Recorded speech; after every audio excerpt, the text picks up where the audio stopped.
Well, yeah. Right. They want us to like understand that. Okay, we're letting everybody in on the Zoom.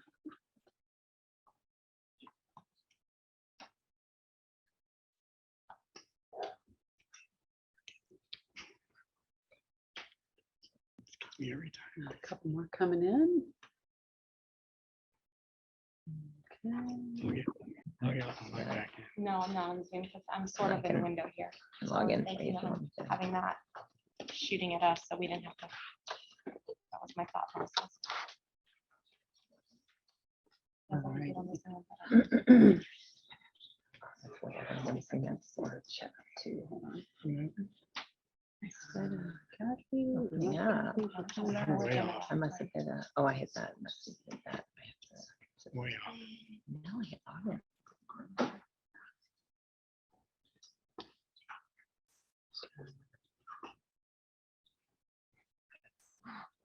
Okay, welcome everybody to the board meeting. Tonight is May 2nd. We were just remarking that we can't believe it's May.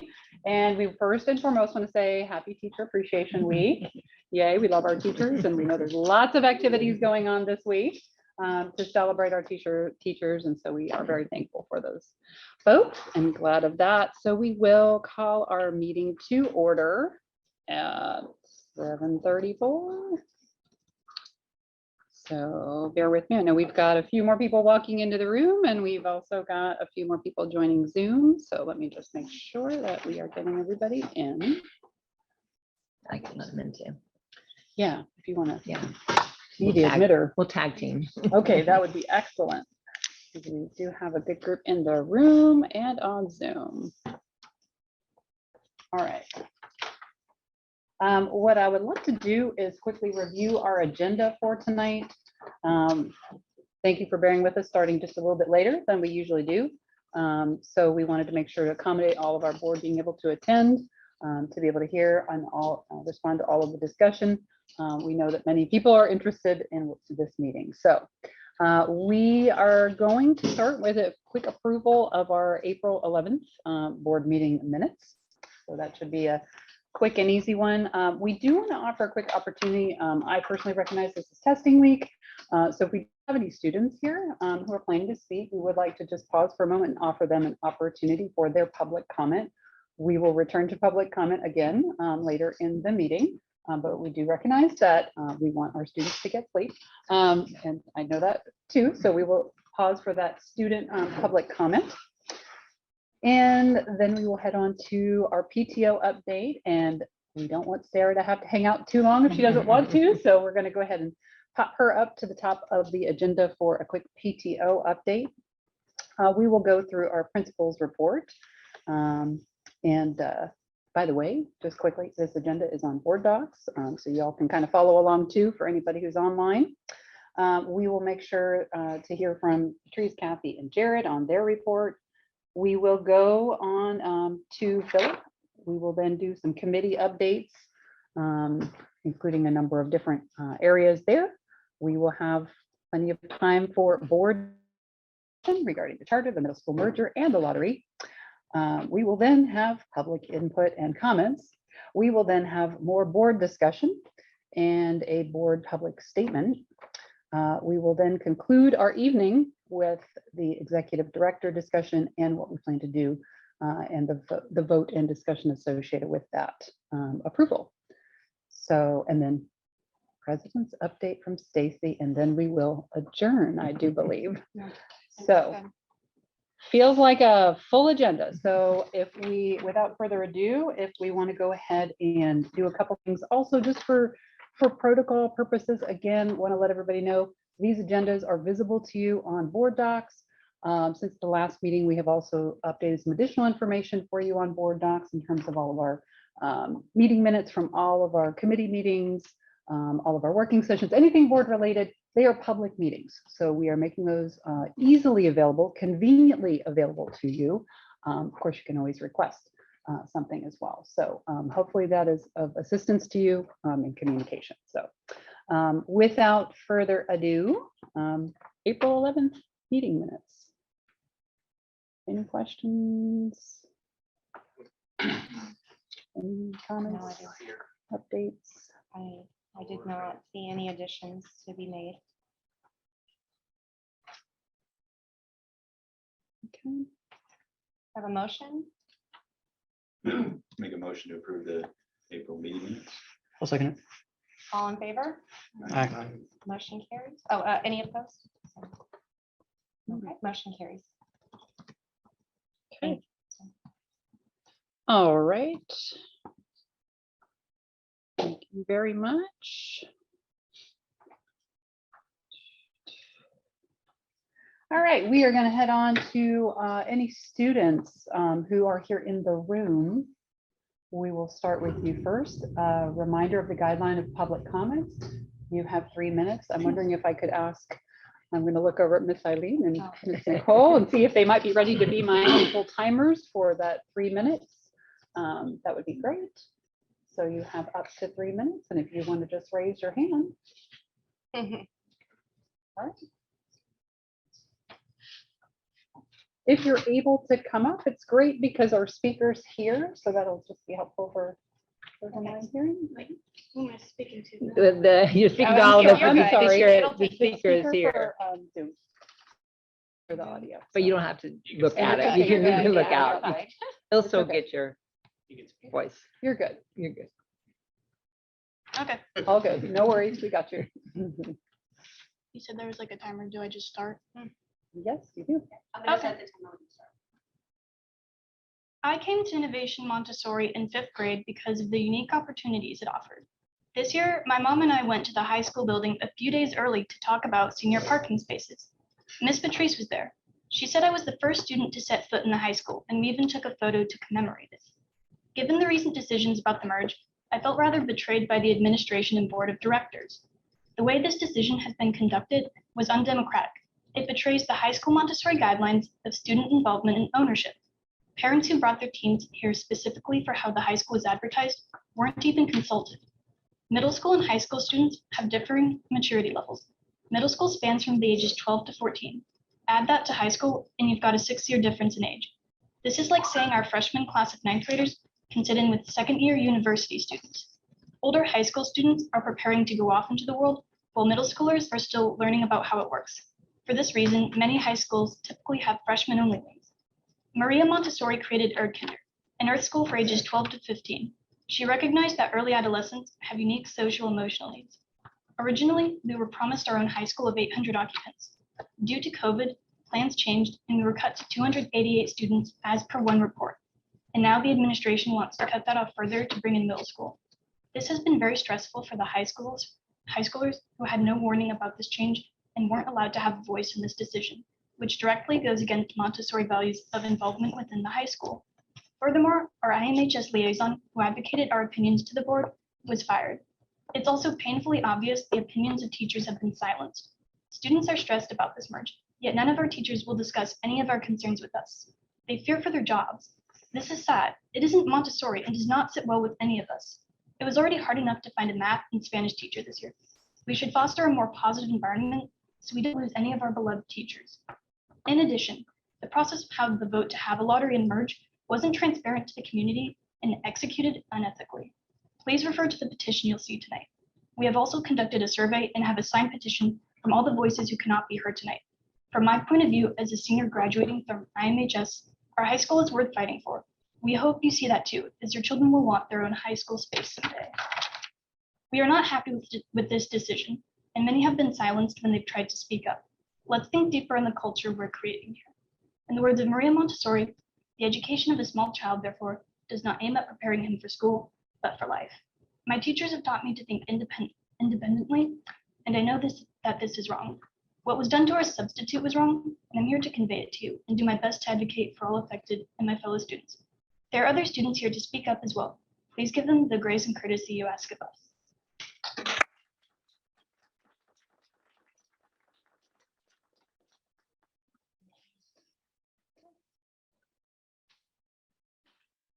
Just raise your hand.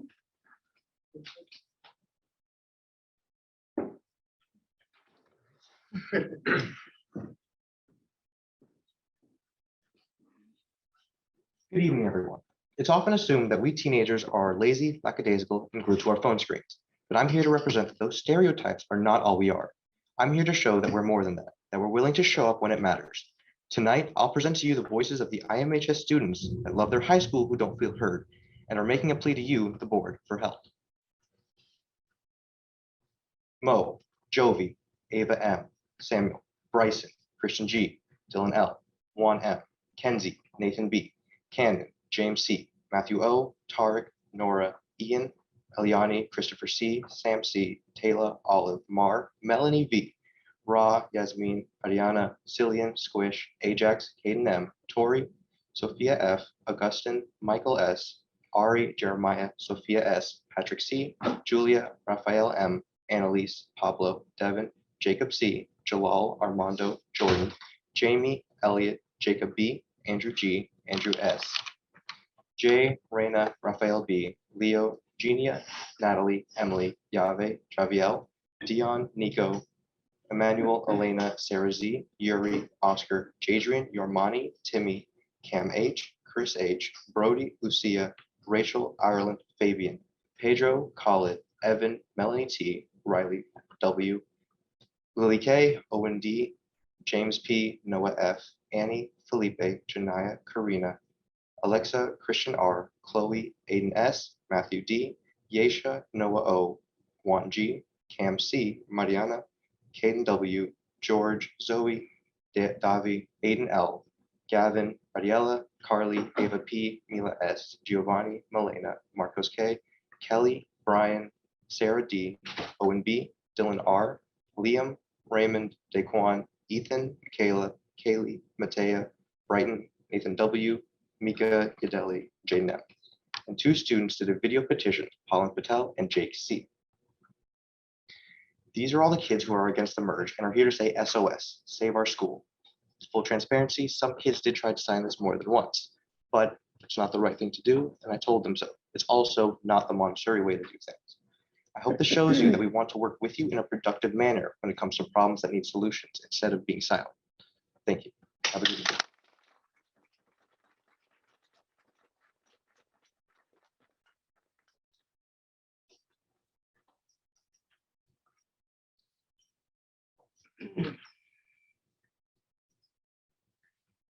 I come here today with no speech, not on my phone, not on paper, because I have so many words and so many feelings that I cannot properly contain them in one paragraph. The way that things have gone about recently has been interesting for all of us. We're not asking for a seat at the table, though we would like something of that sort. What we're asking for is transparency and honesty. Our trust, the student body, the teachers, even the parents, have been shattered in recent months because of this decision. Not just that, there is an air of paranoia within the entire school. There are theories, conspiracies, and truly a whole atmosphere of not knowing what's going on. And that is not right. We are not in a prison. We're not in a state that is being controlled. We are in a school that is meant to promote learning, and not just any school, a Montessori school, one that prioritizes children and the community. So what I'm trying to say here on my own time, while I'm sick, standing here in front of the board, is that we're not asking for unreasonable amounts of power. We are simply asking for you to understand and empathize with us. I have the ability and the opportunity to speak here in front of all of you, but not everybody does. And I want you to know that I speak for the student body, not just the community ambassadors, not just the students, but even the community as a whole, the parents, the teachers, the faculty. We simply ask, be transparent and have empathy. Thank you.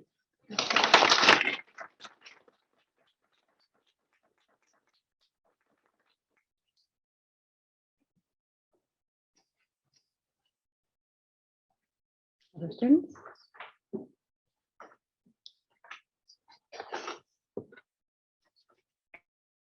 Riley Walker. Oh, sorry, I'm sorry. Go ahead. I'm in 10th grade and I've been at this school for 6 years. I chose to go to this school because it fits me. I believed in it. It was different than all the other schools that I was looking at. I chose to stay at this school every single year because I continued to want to support this school. But now my confidence is starting to waver. I am here not to speak about the lottery or the merger. I'm here to speak on the precedent that we're setting for our school environment. If we are to let this pass without speaking up, letting this action that was completely out of our control and was not told to us in a manner that we could contribute our opinions, then that should not stand. We need to speak up. Our voices need to be heard. I felt, even though with my social anxiety that this hurts, physically hurts, that I need to speak up, because if no one else does, our voices will not be heard. If we are to separate ourselves from the board and the students and create that divide, then our school won't be strong. We're stronger together. I've been blessed with the experience from going to this school, from elementary school all the way to high school. And that's a gift that I wish so many more people could have, that the lottery would take away. And I feel that that guarantee being no longer given to the students is taking away one of the key points of me staying at this school. If I was a student then in 4th grade, I don't know if I would continue. I don't know if I would want to come to this school in 5th grade and continue. But that's not the point. The point is that this is a place that's stress-free. That's one of the main points I came to this school, is how stress-free the environment was and how you and the teachers and the students embrace each other and the environment. And that's beautiful. But I can't imagine the stress that all of this is causing everyone. And all we ask is just for our voices to be heard. Thanks.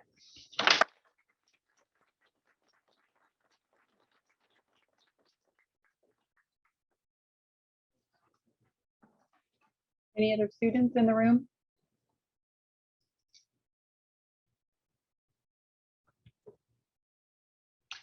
Any students online with us that would like to share a public comment? You can go ahead and type your name in the chat if you'd like to speak.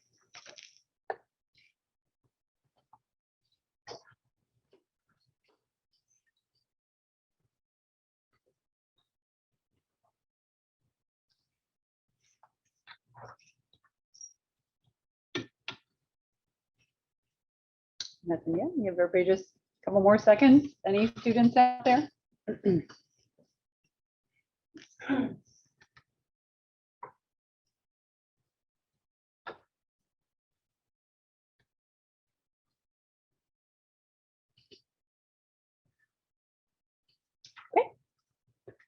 Thank you. Thank you for that. I know that took a lot, so thank you. Oh, Brian Gopal, everyone. Oh, we got one. Yeah. Okay.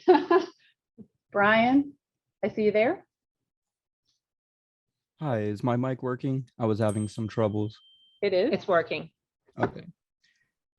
So I'm Brian. I'm a senior graduating this year, and I have to say I agree with what everyone else is saying.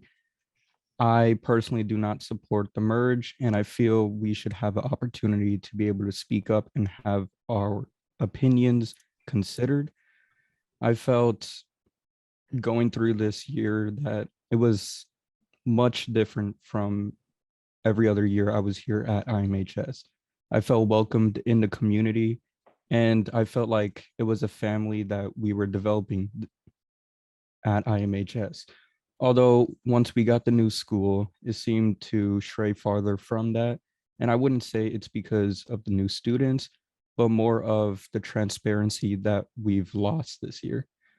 I feel like I wasn't able to communicate my concerns or anything else with the staff this year because it feels like it would have started problems. When we were having the conversation that the middle school merge was going to happen, I didn't feel like I had any sort of saying whatsoever compared to the year before when I had so much saying when it came to events or the planning of the new school or anything else. This year felt much different, and I feel the students should be able to have that transparency and have our opinions count on what matter most. Even though we are graduating as seniors, I still feel like our insight would be one of the best because we've been here the longest and we've been through the IMHS system.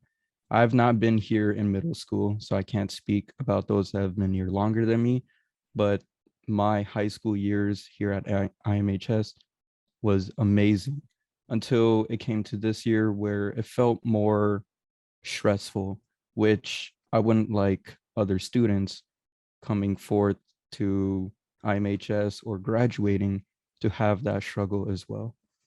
Thank you. Thank you.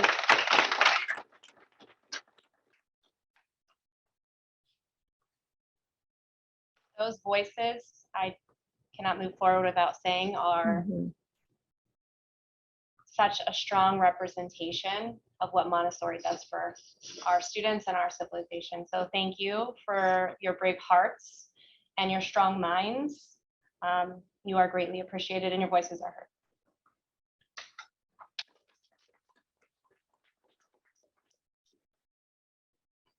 Okay, so we'll move on to Sarah. We'll check with you, see if you've got a PTO update for us. Hey guys, Hey, Sarah. Hey. so that's I got a tough act to follow here. Thank you for everybody who, shared their opinion tonight. We love that. That's what our community is all about. So with that being said, we're in the final 3 weeks of school. So we've got a lot. You think we would just phone it in for the rest? That's not our style. I'm going to pop in the chat a picture of our, if I can, maybe Nina knows how to do this, of our PTO update with everything that's coming up. But it's Teacher Appreciation Week. So this is time that we can really appreciate our teachers for all of their hard work and our staff as well. Tomorrow on main campus is our Zen Den. So if you have the opportunity to volunteer during the Zen Den, we would really love that just to help keep things stocked, make a nice atmosphere for the teachers. That we're going to have that in the room all day. Well, not all day, but our setup starts at 7 and we have a bunch of people to set up and we have some people helping clean up, but we could really use some people in the middle of the day. So if you have some time midday tomorrow, pop on in and you can help appreciate our teachers. We'll have like little massagers, teas, little healthy snacks. High school, we're going to do it a little differently. We're doing a grab and go option because they are in the middle of testing. So teachers are going to have to just kind of grab their items from the room. So anybody who has that can. We're having a one-time flash sale on our spirit wear. So we're transitioning to an all online company next year. So everything is at our wholesale prices. So everything is just at cost for us. So if you're in need of some spirit wear, go for it. Now is the time to get it at cost. If you want to size up for your student for next year, then snag it while the getting's good. That's going to be really lovely. This Saturday, we have our Parent Connect at Ocoee Breakfast Club. That's going to be at 10 a.m. So it's just a breakfast. So if you're a parent or guardian and you're just looking to connect with other IMO family members, come join us for a low-key breakfast. Come as you are. It'll be really fun. On the 8th, we have our last spirit night of the year at Playa Pizza. So they've got gluten-free options, wonderful options for us. They give us a really great percentage back. It was one of our best spirit nights early in the year. So if you want to go out, if you haven't gone to a spirit night in a while, head on to Playa Pizza on the 8th. That would be really lovely. Our final PTO meeting of the school year is going to be on May 16th. It's going to be in the multi-purpose room, so in person at 8:30 a.m. We have a few open PTO positions, so anybody here looking to have their voice heard, come on, join us. We have a fundraising chair available. We have a social media chair available. We have some other ones. They're on our website. So come check us out. Just send me an email at president@PTO Owls if you are interested in filling any of the available committees chairs, and then you could join our team, and then we will vote you in on the 16th. And then we also have our final Parent Connect of the year, which is the sign making at Once Upon a Creation. It's a limited event. We have the whole place to ourselves, so you have to pre-register, but it'll be really fun. And the final thing for the year is our end of the year island party at Island H2O. So we've got the group discounted tickets. So that's for anybody, high schoolers, friends, grandparents, parents, guardians. Everybody is welcome to join us just to kick off the summer and have some fun together before we all spread all over the corners of the earth this summer. So that's it for me, guys. Thank you. Thank you, Sarah. Thank you. Go get some rest. When we say this every month, but Sarah and the entire PTO have just done an amazing job. Absolutely. Really contributing such an amazing amount this year. So it's, thank you guys. Been awesome. Thanks, guys. Thank you, Sarah. All right. And now over to principal's report. Okay.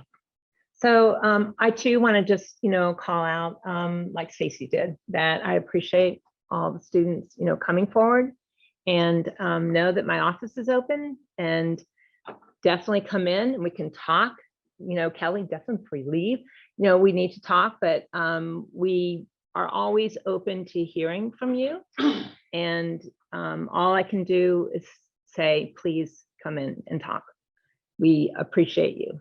So going to my board report, I do want to say that the first thing on the list is Fuller's Cross over there. So I made you aware of that at this point in time. I know we probably could never have believed it, that we're looking for the end of May to close out on this project. And that is, I like that Stacy said, fingers crossed, it's at the end of May.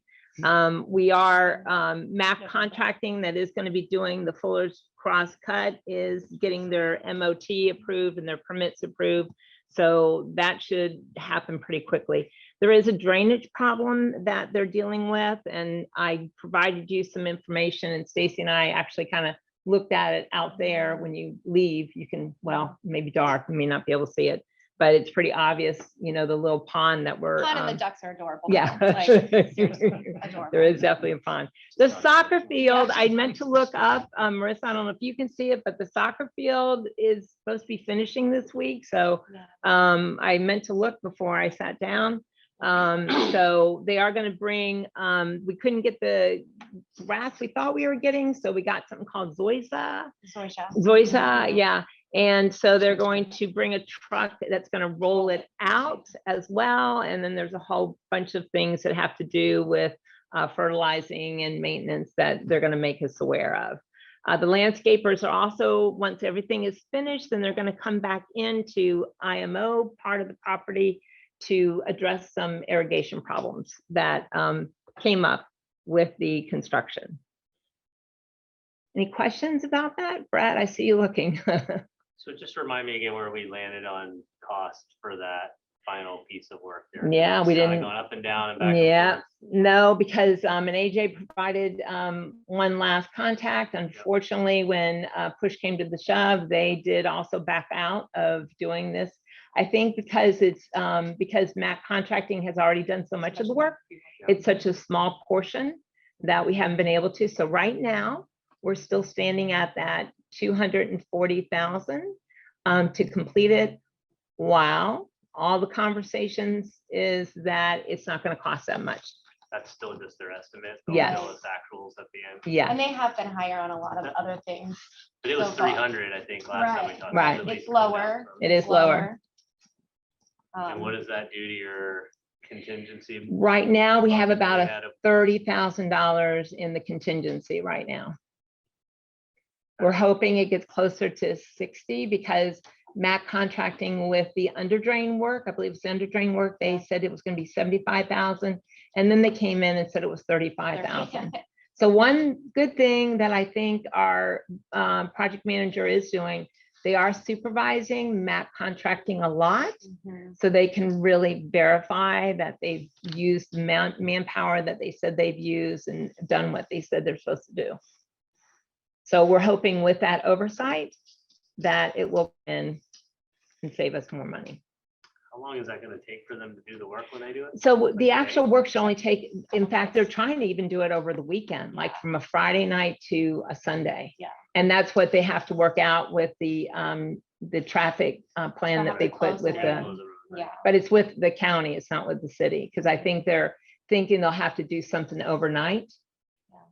And that's the reason And why you have they think they can overtime do it in the 3 pay, days. Right, double pay. So then Right. that increases the MOT costs. Right. So. Okay. Yep. Fingers crossed.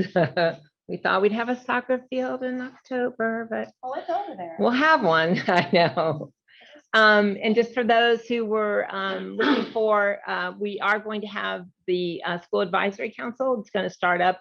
We have a date for July and then another date in October. And right now, the membership is set to be board members, administration, teachers, and parent representatives. Yeah, and then we do, I know Sarah, I can look and see if she's still on here.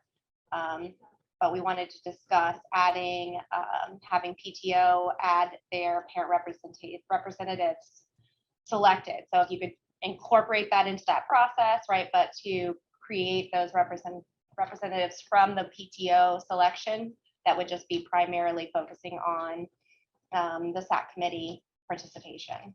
And I have spoken to a couple parents too, Okay. that have been previously on the SAC committee and are real familiar with it, so they may join as well.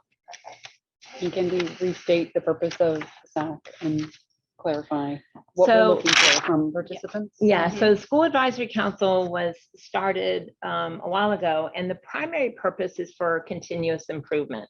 And the way that it really was tagged was around the school improvement plan for providing input for the school improvement. That's how most schools address it, since it was supposed to be about continuous improvement. And so what has gotten a little bit, charter schools always had a different route. But recently, our legal team has said to us, we probably should go ahead and, get one started again. Because in previous years, charters did not have to have a SAC committee. But one of the things that happened is a part of accreditation, we had to start putting an official school improvement plan together. We always had an improvement plan that I presented to the board, but this was now a more official plan that's used at the state website. And so with that, it only made sense to me that let's get the SAC up as well for addressing the school improvement. So and I had talked to Jared as well as for creating a student committee as well to have like whether the student government, if they have president or vice president, however student government is organized, to those representatives. I struggle with that word tonight. Representatives would be from the school, from the student point of view as well. So we would have high schoolers coming in to be part of that discussion as well. And the only thing too that I would call out, is that since data comes available in June and July, this is going to be something that's going to be front and center in the summer months, which I know always kind of made it kind of awkward for SAC committees as well, because that's when you take that data and we look at the data as one point of information, but it's a very important point that we look at. And then we look at what our goals were from last year, how we need to tweak them, what we felt like was working, what wasn't working, and what improvements we want to make. And that's why we had like a touch in October as well, to kind of then look at, okay, how are we moving on those plans that after we're looking at the data in July, we will set some goals. And then how are we moving on those in October? We'll have a time to be able to look at that as well. So just to clarify that, our objective will be to focus this on the school improvement plan. Yes. Right. And how large is the SAC? Like how much participation are we wanting? So I think we were looking to, obviously we'll have the board as a piece. We'll have the admin as a piece. We want to have teacher representation as well. And we talked about like chairs from each levels there as part of that process. The parent piece coming from the PTO, the votes, and then the student piece coming in. So you're looking at probably a group of 24, right, of people coming together, and that can always make discussions a little bit more difficult, but I think it can be worked out. And and with a larger group, then we have opportunity to, like, if this person can't Divide make and it, then we conquer, have another yeah. person who's coming from the conversation, and they can share their goals, or we'll have access to the school improvement plan before meetings, so that everybody can look over it. And then if only one person from that group is able to show or be at the Zoom, then we can still move forward. But that way, those groups are represented. I think that was the question from PTO specifically, was how many representatives? do we Yeah, have? perfect.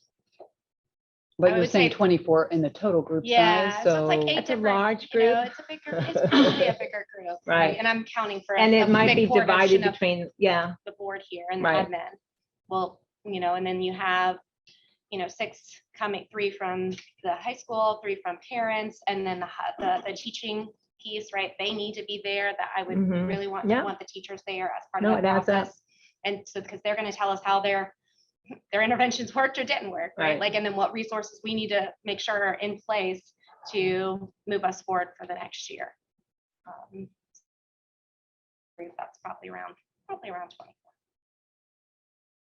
Would we plan on having them give a readout or an update back in a board meeting on the school improvement plan and how we're progressing on that? If we're gonna have a couple meetings a year, would we have? So the way that it's set up is Information it would be shared back part here. of the board meeting, a portion of it. So we would separate it in the agenda. So maybe we would do the SAC meeting first, right? And then hold the board meeting afterwards. And so that way we would, that information would be shared, just kind of like, sort of like a working session, but a SAC meeting before the board meeting, if that makes sense. And what you're saying, Brett, is are we going to have touch points throughout the year to come back on it? Well, it just sounds In like addition to July will October? focus on establishing the Mhm. plan. Mhm. And I then don't know if we October, want to share in a public meeting that, hey, this is the plan, so we've Yeah. Right. communicated that. Yeah, And if it's there's an online. October It's update public. that says, hey, how are we, how are we Yeah. progressing? If the board will be part of it, and there's, it's tied together with a board meeting, I don't want to be duplicative. Just want to make sure we all stay in the loop. yeah. Because I absolutely. think this is a great opportunity to educate about what is a school improvement, and just kind of get Mhm. people involved that's at more of kinda a my question, broad like, level. Right. Confirming, like, this isn't a committee that's gonna set operational No. guidelines or have to look at that. It's This is focused about specifically how on the we're school improving goals with excellence in Yeah. this. specific Can targeted, bring that up. like, we're gonna see a 5% increase in our math scores from grades 4 and up through 6. We're gonna see, so it's very targeted when you think like SMART goals, right? Like, it's very targeted based goals. And the SAC will set those goals. Um, Or will you guys, the administration, have set those goals and reviewed them with the SAC for the school improvement plan? So the idea is that we have input, Yeah, and it so is. we will certainly talk about, what the needs are at the school Mhm. level.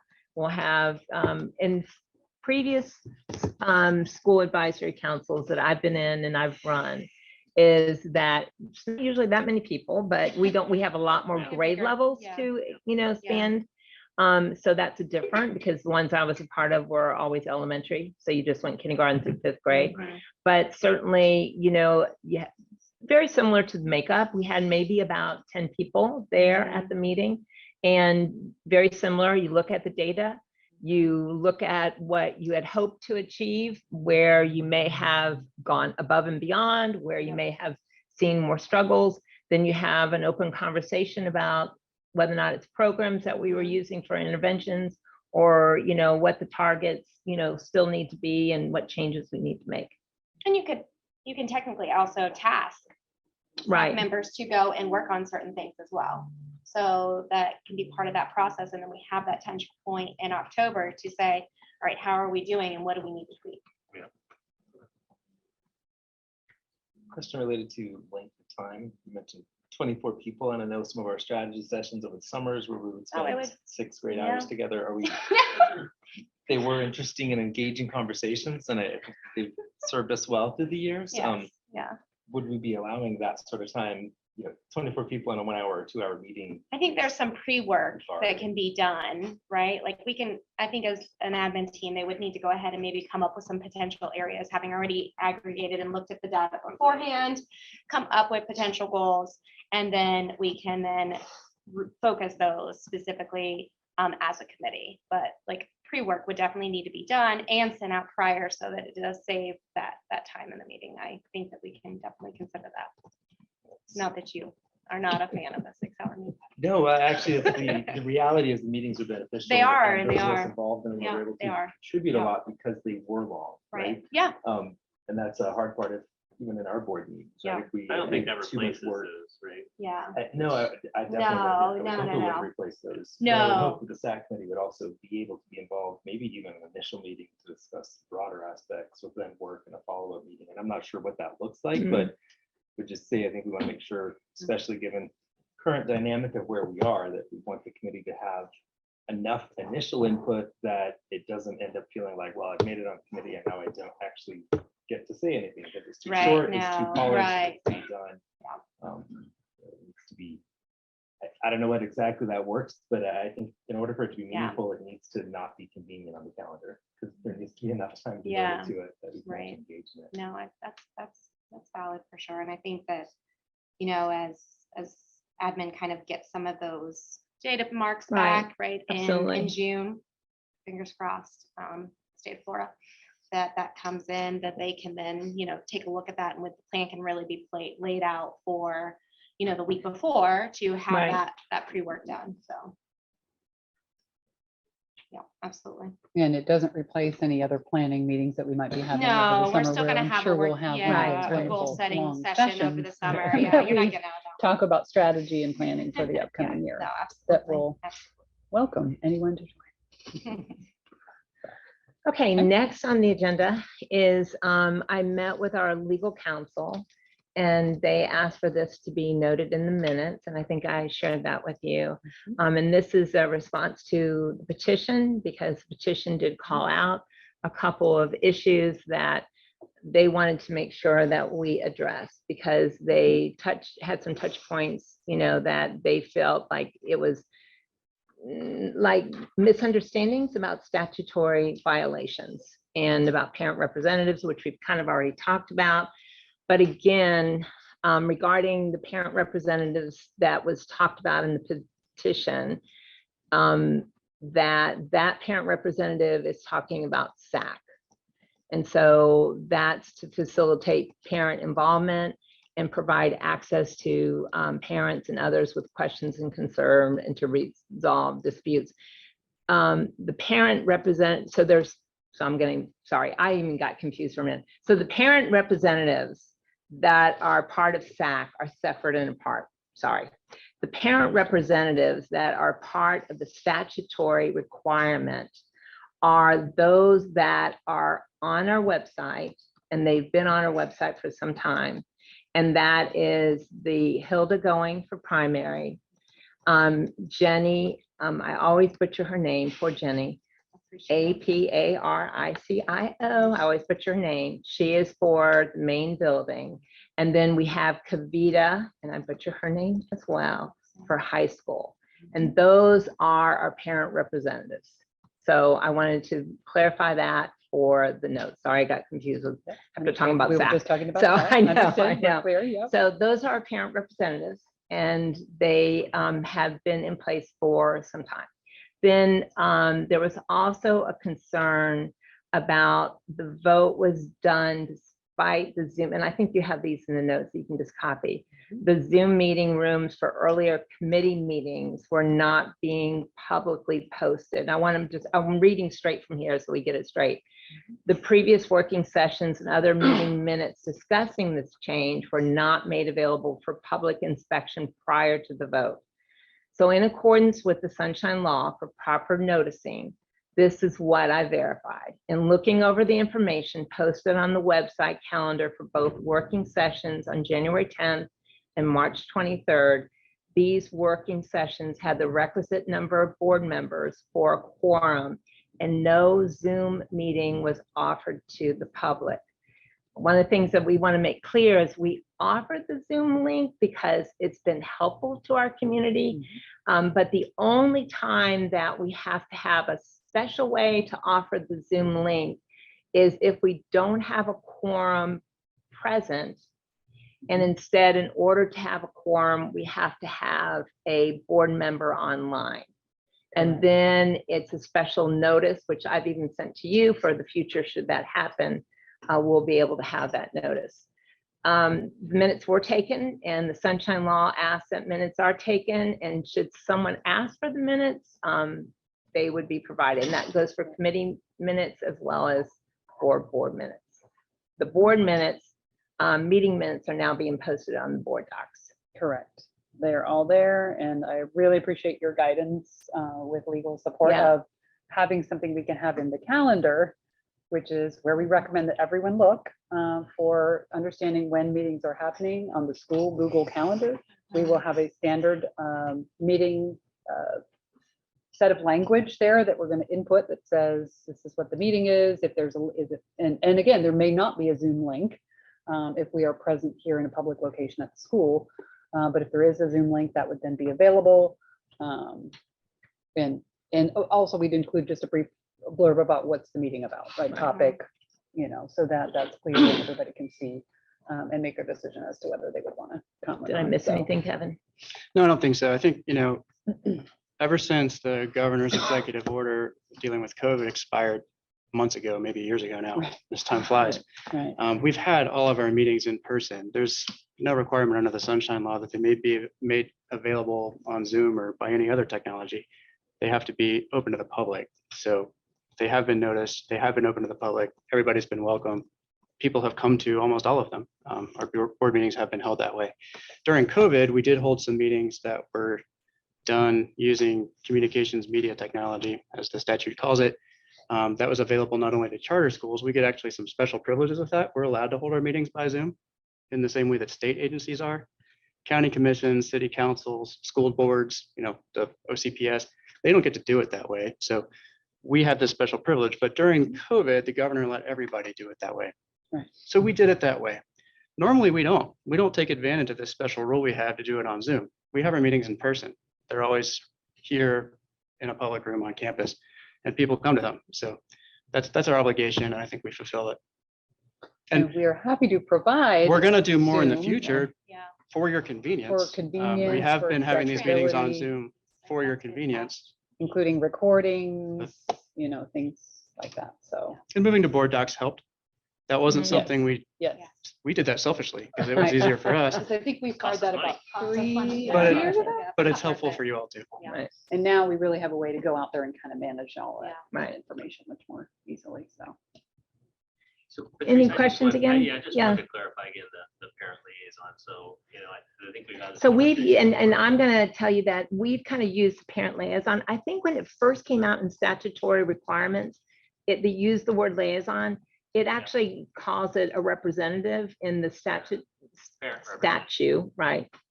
But that representative is meant to be Contact person. representative, Yep. contact at the school, Not to an actual parent. facilitate Right. parent Right. requests. Yeah. That's information our requests. representative to the parents. Correct. Yeah. It's not a parent. That is involved in Yes. That's right. Right. things and operations. And my Right. personal opinion is we could be doing a better job with that as well. I mean, we need to just make sure that the folks who have been appointed have the right training and understand what the role is. But again, that's our representative to the parents. At most charter schools, it's a principal.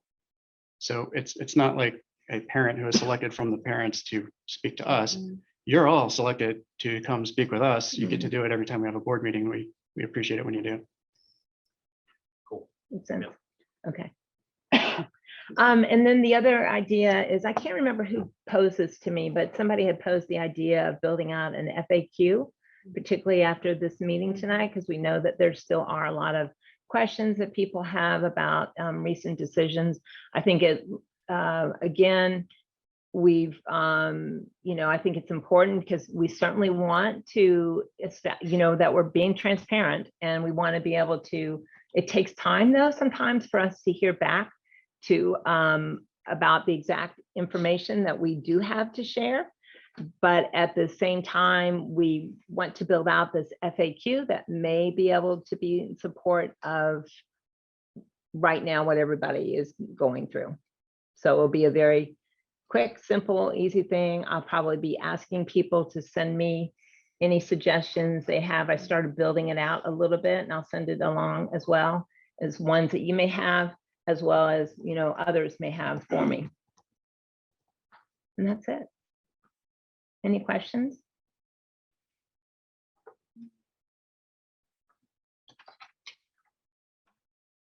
Okay, head over to Philip, finance. I don't have much for finance on you because we're at the too early in the month to have monthly financials. So we do have finance committee update, but I think that actually probably rolls more into our conversations that we have for board discussion. So we'll go into there. So I'll pass to the next section. When will the financials be ready? They're due to the county on the 20th. Usually we have decent stuff around the 15th or so. The story for the year has been pretty consistent, where we're not that closely aligned with budget because of the guidance we got right before we proposed our budget, but our actuals compared to revenue versus spend is aligned about where we would expect to be. So we're our student counts are a little lower than budgeted, but we're still in solid territory. So the cash flow challenges continue, but we made it through one of the tighter crunches, which had to do with where OCPS pays us and where payroll hits. And when they line up just wrong, it's a little bit of a tense point because of the spend we have on the for grant reimbursements. And Philip, I forgot to say something about the bond. So that was on the list too. So we did reach out to the company, I think Kevin, you had given me. So PFM, where I was told, so this has to do with our debt service reserve fund that we want to be able to invest that. And, right now it's about 1.9 million. So if we can invest it, Richard has given us a little bit more information about some suggestions. So we're reaching out to PFM. They've partitioned off the asset management part of their company. And so we reached out to them and we're setting them up. I think it's either the end of this week or next week. Yeah. So we'll loop you in when we hear more.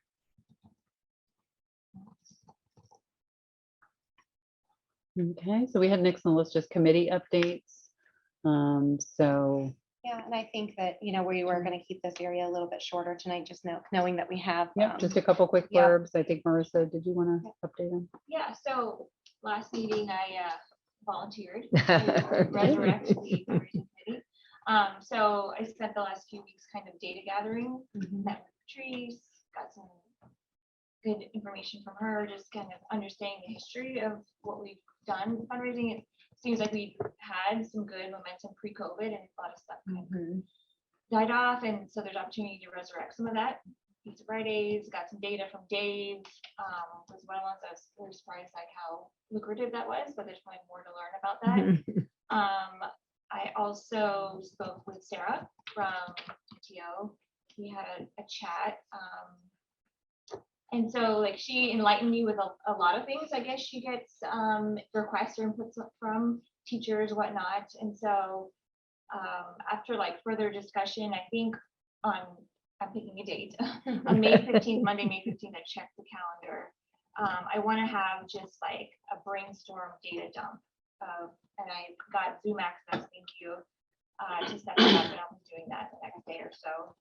And then what I wanted to kind of really understand who's interested and what's worked well in the past, both from vehicle side and like what we could be doing, and also from the need side, and then use that information over the summer to really build a strategy of fundraising going into the next school year. Does that make sense? I just think it's critical that we have it aligned with a very specific objective of what we're trying to solve for, because we've tried to do this many times in the past. We've raised some sums of money, especially if we had something specific that we were trying to get to, tens of thousands of dollars maybe. But if we're talking about raising things on a broader scale than that, then I think we need to be very specific, and that leads us to a different path of creating a capital campaign that can help us achieve some of those goals. So I certainly appreciate the enthusiasm that I've heard about raising funds we certainly need that. We get paid, we get revenue that's 70 cents on the dollar compared to public schools. So we're always at a disadvantage. And so, but I would like to make sure that we're very specific about what we want to accomplish with that. And that we have some real goals that we measure ourselves on. Totally agree. I just feel like I need to like Yep. get smarter. No, go you broader. gotta do the right thing. No, Do your the due whole diligence. shit. Fine. Happy to give input because I've Yeah. been involved in a bunch of these and can help how you need. So let me know.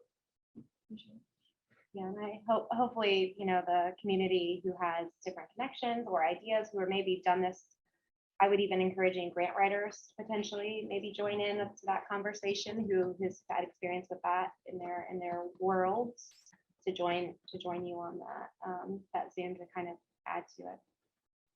It's a big task, but a needed task. So. Thank you for stepping up to Yes, it. thank you. And this is when we've tried to crack a nut and we've made some movement in different areas, but I do think a very strategic approach. And I love what you're doing to say, let's reach out, let's listen. There's energy out there, let's capture it, let's record it, and then let's take it forward as far as, planning. I mean, we're trying to create a goal of supporting some operational things, and it becomes something that we've got to be committed to raising funds on an ongoing annual basis because it's got to be sustainable. If it was easy to get funds on the scale we need, we wouldn't have had to go and through a $30 million bond offering last year to finance the operations that we need. So. What time? 6 to 7:30. Monday, May 15th? Would you like me to add it to the calendar? Sure. Okay. I will do that. Get some stuff out. Or you can tell me after, but I will add it. Sounds good. All right, well, to add on to that, I'm going to introduce that I would like to gather an ad hoc communication committee to meet so that we can continue to listen to our community after the meeting concludes today. That meeting will take place next Tuesday, May 9th, when this meeting was originally scheduled. It will be at 6:30. So what we would like to do with that meeting is really have an opportunity to just hear and listen as we have been doing, but continue that process and make sure that it's a comfortable environment to do that. And again, with the thought of summer planning coming up, we may be able to put together some guidelines, some parameters, some best practices, some approaches that we think will be appropriate and workable for all parties involved so that we can move forward together and we can look at what we can do as a community to be clear with each other, be transparent with each other, also be able to move forward and clarify decision-making and all of those pieces.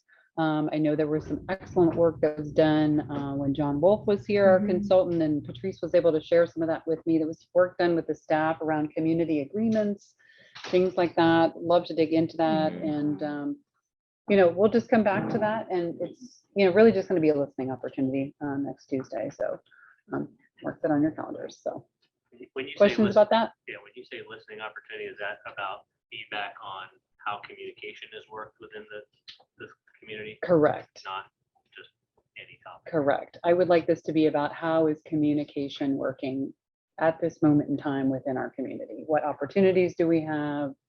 How can we continue to improve? What can we do? Right.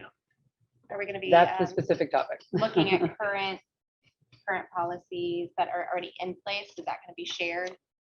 Like the communication guidelines? Like Yeah. the quote unquote communication chain, is that Absolutely. provided? We have Yeah. some things that are already in place that we probably need to dust off again and, kind of revisit and relook at some of that in terms of those policies and those practices. So for sure, we can look at that. That'll be via Zoom, right? Correct. Yes. What time is that? 6:30? I just put out the date now, so I have to add it to the calendar after this meeting. So I just put it out there, but I would say May 9th at 6:30. Any other thoughts on that? Questions, discussion? Anything else about Great idea. committees? I know this was a committee update item, so any other things pertaining to committees or? I'd like to give a small update for still trying to find the right name because it's not fundraising, but it's like an annual board fundraising events committee. Made good progress. Met with Kristen and Betsy. building off of something where it had meeting with some of their longtime parents who've attended our gala as well. So we're about a 3-page document now for building out what the trying to build parameters and guidelines. We're close to moving into a little bit more polishing on that too. Then I'll be ready to move into what I'm kind of calling phase 2 of that committee, where it's phase 1 is what's the vision, what's the goal. Phase 2 is moving more into bringing in the right people to start that rolling forward, right? So first phase of a big event is finding a location, finding a theme, setting up your food, fitting on all that. Kind of that's phase 2. And then phase 3 is when you get to that 6 to 8 weeks out. Now you're going to start, whether it's kind of sometimes we've had volunteer groups putting together centerpieces and making decorations and whatever, all those little things go together. So we're getting close to phase 2. We have added minutes out to our second set of minutes, the ones from March 24th, I think it is. Do have that document in its current phase. It's still in draft phase, but it's available. And so people that are interested in phase 2, starting to move this forward, now's a good time to start touching base and maybe say, hey, put my name on that list when you get to that stage. We'll be ready for it. So. That all from any of the committees? We will, for the hiring committee, touch base later in the meeting to go over that. I wanted to give us ample time to address the current middle school merger and lottery information regarding the charter school. So if we're ready to move on then, yeah. All right.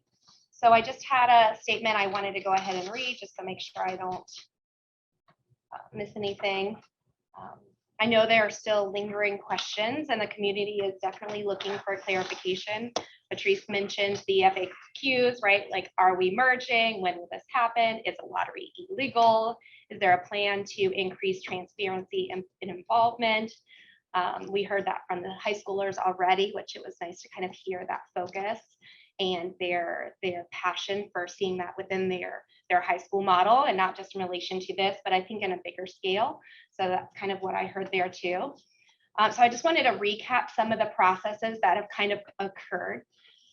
So, you know, previously back in, I think it was February. February, correct? Is that when that was? Yeah. At the February board meeting, we had a working session, and then we had No, the working session was March. January and then March. Oh my gosh, okay. Yeah. I told you, I didn't even realize it was May. So back in January, let's back up. Yep. Yeah, when the board, you know, motioned to have administration start to look at adjusting enrollment numbers and addressing staff needs. That was to- in March. That was in March. That was was in March. March. Okay, so I was right. All right, March we're good. I'm 23rd. back on March track. 23rd. We're back on track. Thank you. This is why we are a team. To move the 7th and 8th graders to the building, right? And we had that further discussion at, you know, whether the lottery was needed there, you know, from the community. We heard their concerns on the lottery and on that middle school transition in April. That came clear. Since then, our financial committee has met, administration has looked at enrollments, and we've determined that we no longer need to have a lottery to adjust for headcounts in the 25-26 school year. Since then, we've also spoken with our OCPS liaison, with our legal team, looking at various scenarios and needs for this transition. Like I mentioned, we're no longer in need of a lottery option for the middle school, high school transition, but we have been listening to parents, and they continue to share concern from our public comments. I have received emails from families expressing concern. Recently, we've seen a survey come out, and I think our high school students probably have shared that with us here, you know, the Save Our School survey that they put out. Though as a parent, I never got it. So that was the only thing, is I would have, you know, I didn't know where it went to the community and how it was presented, but I think it was just like a pass along kind of thing. So that was my only kind of thing on there, that I think it was just shared on Facebook. And then we've also seen a news article that came out in the West Orange Times, if you've read that as well. Currently, I've not heard from any teachers outside of the March meeting with any concern. I have spoken with a couple PTO members over their concerns regarding the community and the middle school transition. So like I said, just very brief recap there from that January to May kind of process. And then we've also have a lot of committees that are looking at various ways to continue to support our school financially, through transparency, through events, right? So it's like there's a lot of different things that are still going on as we are moving forward. So that kind of brings us to tonight. So please don't take the brief summary as minimizing, as it truly included time, effort, stress, energy from our community, from our staff, from our students, from our admin, from this board. But tonight, I do ask the board to consider these communications that have been shared with us, including the proud and capable students that were speaking this evening, and consider that time, consider that stress, consider that effort, that energy from our community, from our staff, from our students, from our admin and this board. But I also ask that you consider the long-term focus of supporting a top-notch educational vehicle that will enhance the lives of our students. It supports and enable an environment to guide our students towards being the citizens that make a positive impact in their community. We cannot make decisions in this role based on one perspective, for example, just a financial purpose, right? We do need to consider the whole health of the school and what would provide the best opportunities for students, from our adorable little 3-year-olds to our sprouting seniors who are graduating and are amazing us. So tonight, this governing board needs to decide a path forward. We need to have the conversation with that kind of focus as we look into this next step, right? So I open it up to your questions, to your focus, but I would ask that you consider that we want to move forward, whatever that may be, right? Like, but that needs to, we've heard the things that we've heard, and we're going to have an opportunity to hear the public again. And the reason why we moved that comment is because we wanted them to hear the discussion to see if they needed to alter their public comment. So I hope you guys understand that that was a move to give you an opportunity to have insight and then maybe address your concerns after the insight. That was the purpose. High schoolers, if you have testing, please go home, go to bed. Take some medicine, get some sleep. Log in on Zoom. You have been amazing. Feel free to watch us on the phone, but if you need to go, you are not losing any credibility with us at all by leaving. We understand. That's why we moved your public comments to the beginning of the meeting. So as you are thinking tonight, right, as this kind of moves forward and we are looking at our next steps, I think the first thing we need to address is that we, based on current situations, don't need the lottery. It's not, we had spoke with our legal team and Melissa, and I think Kevin will probably maybe be able to chime in here. It's not that the lottery is illegal, right? It's not that that is part of it, to kind of address that one question right there. But it's discouraged because it does affect our students, and that is just the emotional impact that comes with it. And we don't want to lose any of our students who are in that process. So that is a positive, I think, for us moving forward, is that we don't need that. And I think as a board, we're going to look at ways to continue to not use that method, right? And as an admin team as well. So then the question becomes is what, based on the middle school transition, right, that we were looking to make, what questions do you have, or what concerns, or what here considering that transition? Yes, I could just, even just a clarifying question to kick it off, and I think as well as for the public with all the information that's been going on out there. And first off, to the fact that we can have that engagement, from our community, I respect that. I respect that you have an opinion. I respect that you take the time to do that, because there's a lot of people that complain that don't do anything, or that might have an opinion and don't do anything. So I respect the fact that there are people on both sides, whatever it may be, or whatever their opinion is. And I think that's why this program is what it is. So I think, but going back to when we started this conversation, this is more for Patrice, maybe just the top 3-4 bullet points of why we got here, why we felt that this was, the right move for looking at the combining. just to really clarify what are the key points that, you know, the administration brought to the board discussed and felt, hey, this Okay. seems to be Mhm. the right move. So again, when we were building on that piece of property, during COVID, prior to COVID, the intent was, by the way, never to have 800 students. We never had that in our budget. The We had a initial charter that allowed us application, to have up to 800 right, the students. charter application allows us to have up to 1,800 students 800. and 800, yeah, but did I say? You said 1,800. Oh, 18. No, I'm no, sorry. no. Well, there may have been that idea too, because, And part of it was, we're here on one campus. right, Yeah. here on one campus, but anyway, yeah. Sorry. So, so when we were building over there, you know, we knew that we couldn't build such a big building. And so, that space, when we were looking at that space for all the reasons I've shared before, it was always with the intent that we always knew, and I've said this from the very beginning when we started talking about a high school at the board meetings, we always knew we were going to have to share human resources. That was just a fact. It's just, you know, too expensive to be able to fund both a middle school that needs elective teachers and a high school that needs elective teachers. So when that particular construction literally doubled on us, and the board had already gone up in its price, what we could build. And then we had to, it was quite scary. We didn't know, it was as early as just a year and a half ago. We didn't know if we were even going to have a high school.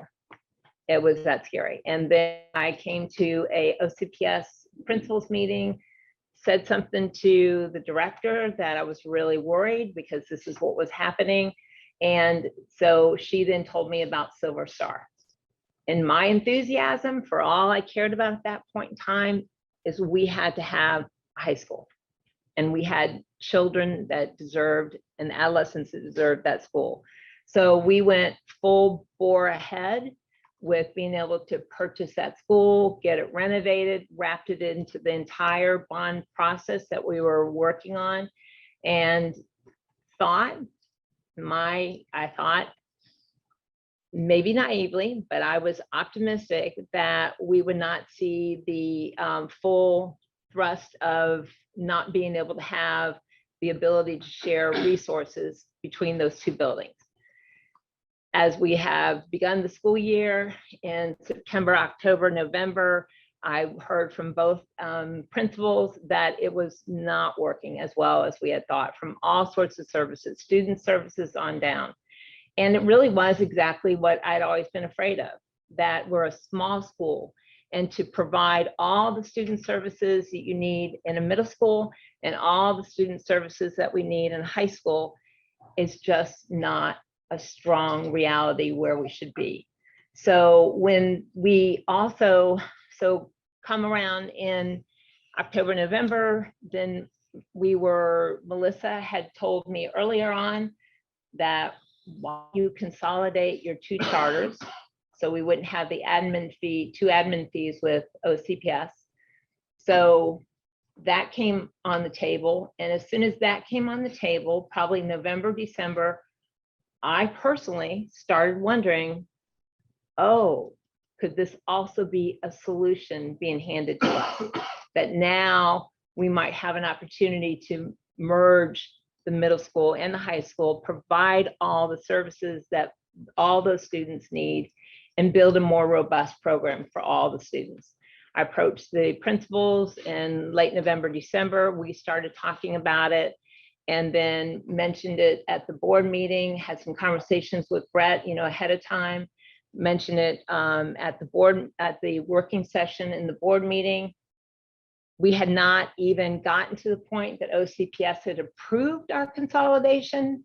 So it was still all just all up in the air, whether or not it was even going to be able to happen. And so when they made the approval in February, I said, oh, if we're going to do this, even in 24, 25, we've got to make decisions now, because we can't add to the middle school and the high school, which is what we were planning on doing, which would have been new students, but that was always been the plan. That it has always been the budgeted plan that we were going to add those middle school and high school students. And so I was communicating to the board as I'm allowed to through emails, giving you all the ins and outs of what was going on, many conversations and meetings that the principals were having. And then I presented the presentation to you, which I gave you a heads up that I would be presenting about why we really need to make this happen as soon as we can. So going back to AJ, did I answer all those questions? Like the top three was that's how we got there. And so the reason why it's so important is, again, because of the duplication of resources that's just draining us. And then the need really on top of that is we want to have an incredible adolescent program. And we can do that. We can see our way to doing that if we can combine the middle school and the high school together. So currently, I think what we would have to do for this year, if we were not to adjust the enrollment, is we would be adding 60 new students Right. to just the middle school and high school programs. So let me just take a step back too, Patrice, because I appreciate your kind of walk back through time. Right. I also want to go back to before COVID, when we first got the charter for this high school of 800, up to 800 students. To fill a high school of 800 students, the leadership at that time had a vision of creating multiple K through 8 schools with middle school that were going to feed into a large 800 student high school. There's no way with the plan for this campus and the enrollment numbers K through 5 or K through 8, we would have ever gotten to 800 high school students. It's not, the math is just astronomically far off. So the plan at that time was to have multiple locations of K through 8 feeding into one high school. We had tremendous feedback, not only from the staff and the community about what that growth was going to do to the school that we created, that we were going to jeopardize the quality of the program we built here. And we went through a long process to make a decision to change that path, right? To get away from having, 3 or 4 locations that were going to stretch our teachers beyond their capacity, the administration beyond their capacity, and certainly massively require us to take in new students that haven't been Montessori, didn't have the Montessori experience that we would like. When we moved to this campus, just filling this campus that we had to get to required us to bring in a lot of new students. And so the huge feedback we got at the time was we brought in too many new students, we're compromising the quality of the program. And so we made a very strategic decision to change that direction and stay focused on making this school the best that we could. That immediately at that point took any 800 student high school off the table, right? That was never going to be possible ever at this location. So getting to that, that immediately meant we had to go find a plan here, which you just very well explained, didn't work out. But I think this board, and a lot of us were here making that decision at the time, have heard the feedback and really focused on trying to make sure that this school here can be the highest quality program that we possibly can make it, right? And I think this is a continued evolution of that, to try to really focus on what we can do to make this program. And to your point, there was a very real point in time, a year and a half ago, where we sat here having to make a really tough decision. I lost a lot of sleep on it as the leader of the school at the time. Do we need to stop and shut down the school? We weren't sure if we were going to be able to get portables on this campus. We weren't sure if we were going to be able to build a long-term home, but we found a way, and we fought to save that high school. And I feel very confident that we've set ourselves up for a strong ability to create a really strong program there. So I just want to remind people, when we talk about 800 students, that was a whole different model that was going to create a whole different scenario of impacts that a lot of people in this room probably that were part of that feedback. And but mostly we listened to Patrice and Kathy and some of the key leaders at the school at the time that really expressed to us how critically fragile the program was at the time. And we fought to make sure that we saved this school to make it the best that we can. So that's been our commitment, I think, for a long time here. Yeah, I'd add a little on the number side as well. The 288 students at the high school, right? That's one of the elements about the model that I've always been a little on the, well, I like the concept because it allows for 100% retention of every student going up. But we live in Central Florida. There's a lot of movement. There's a lot of great opportunities. So 100% retention isn't going to happen, which then means you have to bring in students at every level. So even a 10% drop, 7 students every year, nothing against, it was great to hear from a high schooler who's only been in our high school, right? So it's nothing against someone who did join us in high school. But when you add that as a component, and I know that's in addition to one of the strains of having these services at separate campuses, that's one of the challenges. Now, our total student count doesn't change. We're still looking at about the same number of students on this campus, same number of students at the other campus. That gets us to around 1,050. Shake your numbers around how you want, but it's 1,000 give or take, basically. That then comes into how do you distribute those students between, are we talking 7th to 12th? Are we talking 2-year-olds to 6th graders, 8th graders? Your student count on each campus stays the same. And I know that's one of the portions. These are, we're touching a lot on obviously the reasons why all of us said, yeah, this makes sense. Now, what we're sharing back is, hey, look, our retention numbers are not surprisingly not at 100%. That is a real challenge. That adds challenges to building out a program because there's an additional influx, then a new addition of students at every grade. How do we set that up so we don't have to have that, not just 100% retention, but filling in if someone doesn't stay with us?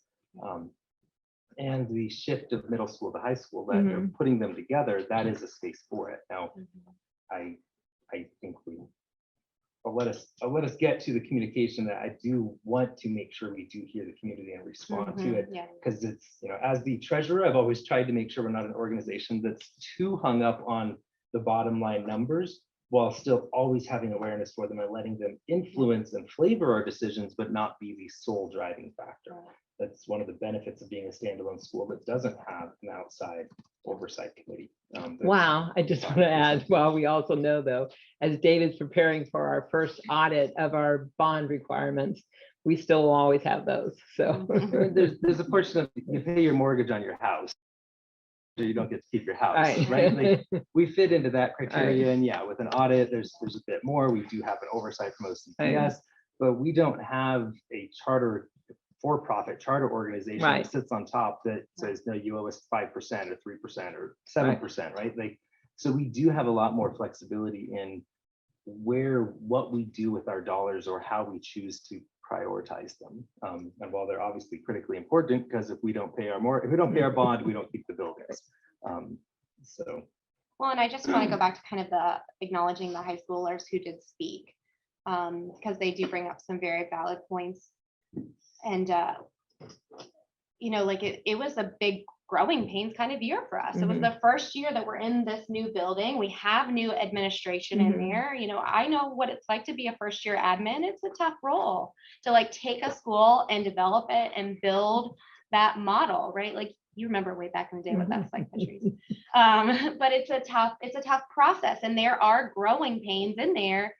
And I know that the students have brought concerns to their admin, and they probably will continue to bring concerns to their admin because that's the kind of school we have, and those are the kind of students we want, right? Because that's the part of that process and that puzzle.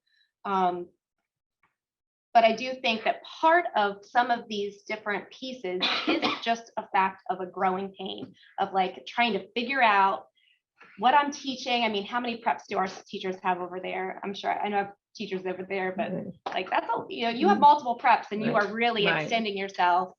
And that makes it tougher, right? So that if you do have those multiple preps and trying to get that grading in, and that there's growing pains for teachers there too. So I think that is part of that piece.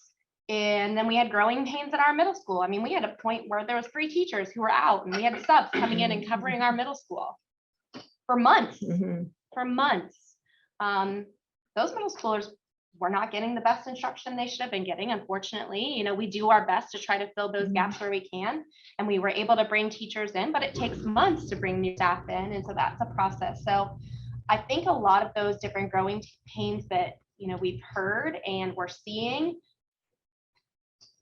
that combination of resource would help, but it's not going to solve, right? There's still going to be growing pains as you move forward with any organization. And I think that's part of the process of that continued piece where the students are helping to kind of help walk that walk with that high school building and figure things out. And I know I've heard concerns too about the ages, right? And so I did want to ask, I know Jared's on here too, just to kind of like bring that to the forefront of our age groups. And I have a son and a daughter. So is my 7th grade daughter going to be with a high school senior boy, right? Or, how are we separating them? Or how are we keeping them in classes with our cohorts? Or, how are we making sure that everybody is not overly exposed to things that they should not be overly exposed to at that age? So I'm gonna let Jared talk about that a little bit too, and just, the again, I plan, just want to remind right? everybody that we do that right here. We have 1st through 6th grade. So, and I see my Eighth two grade, APs, Patrice. yeah, You have 8th grade, first through 8th grade. eighth grade here. But, We have but eighth if, graders. but if, but Yeah. I'm taking I'm already, if the middle school aren't Yeah. here, we're always still going to have those 6 years, Right. you know? See, the So- 2-year-olds, they don't want Yeah, to- yeah, Two. absolutely, yeah. No matter what, yeah, they're still yeah, staying. Yeah. So, but Jared, I'll let you speak to some of the plans that you've talked about for that. Yeah, for sure. And again, these are very preliminary. And so there have been some good discussions so far. What I've shared with the team, and this is both our current high school teachers and the middle school team when I met with them, is that we're going to try to match the division within that third planet development that follows Dr. Montessori's philosophy. And so secondary 1 really looks like what would be 7th, 8th, and 9th graders. They're kind of grouped together because there's a lot more similarities between those age groups than not. And then secondary 2 would look like 10th, 11th, and 12th graders. There will be a plan to separate lunches for those two groups of students and classes. Now, there are some instances where 9th graders, because they're accelerated, would potentially be in classes with older students. And in some cases, maybe an 8th grade student with a 10th grade student, but we're going to try to mitigate that as much as possible. We're very fortunate that we have, in most cases, multiple sections or multiple class periods of each course. And so we can designate, even if we have, let's say, some 8th graders who take geometry, which is typically a 10th grade level course, we may be able to separate that out where there's 8th and 9th graders who are at that level, which are in that same plane of development or that portion of the plane of development together. And then potentially the other class be a combination of 9th and 10th grade where there's a little more similarity with regards to their ages and maturity levels. But we're trying to find ways to kind of keep that distinction because I think that's important. And I think it's important for parents to hear too, that this is not going to just be a free-for-all, right? Where everyone is just kind of roaming whenever. Also potentially considering slight differences in schedules. Not sure how that will work just yet, the logistics of that.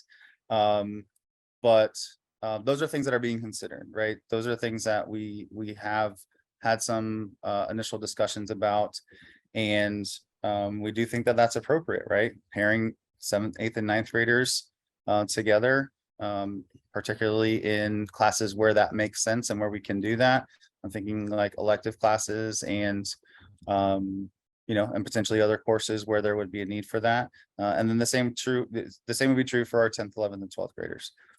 We're already starting that process a little bit on the high school campus next year in looking at more ways that we can do multi-age groupings. We want to hold true to that Montessori philosophy, like we do on the IMO campus with our lower L being 1st, 2nd, and 3rd graders, upper L being 4th, 5th, and 6th graders. We want to try to mirror that as much as we can, while also kind of keeping in mind too, there is a significant difference in maturity level and development from a 7th grader and an 11th grader. And so we want to be super mindful of that and making sure that we're doing what we can to keep those distinctions of secondary 1 and secondary 2. Thank you, Jared. Jared, thinking about the current state of athletics, enrichment, clubs, that is currently offered to our current high schoolers. All of those have to have a teacher sponsor, correct? Yes. And Now for the athletic teams, sometimes we do have outside coaches. So we do have coaches who are staff, you know, they've gone through the hiring process, background checks, all of that, to be able to be on staff with us. But for the most part, we have someone who's a member of our staff, teaching staff or instructional support staff that are coaching those athletic teams. And it's definitely a requirement for any clubs. So all the clubs that we have that meet after school, they have a staff sponsor. so do you think that there would be increased opportunity to have, to offer more clubs, enrichments, athletics? Like I know in like not private schools, but like, well, yeah, private schools, right? Like 7th and 8th graders can participate on varsity level sports. Yep. Right? Like cross-country teams can be anywhere, actually from 6th grade up. So you're not limited, because we have, what I'm seeing, we have limited offerings for our high schoolers due to our size, right? But by increasing the population there, would that not the population, but the staffing population, would that then increase the available resources to have additional enrichments? And has the staff discussed that at all? So somewhat.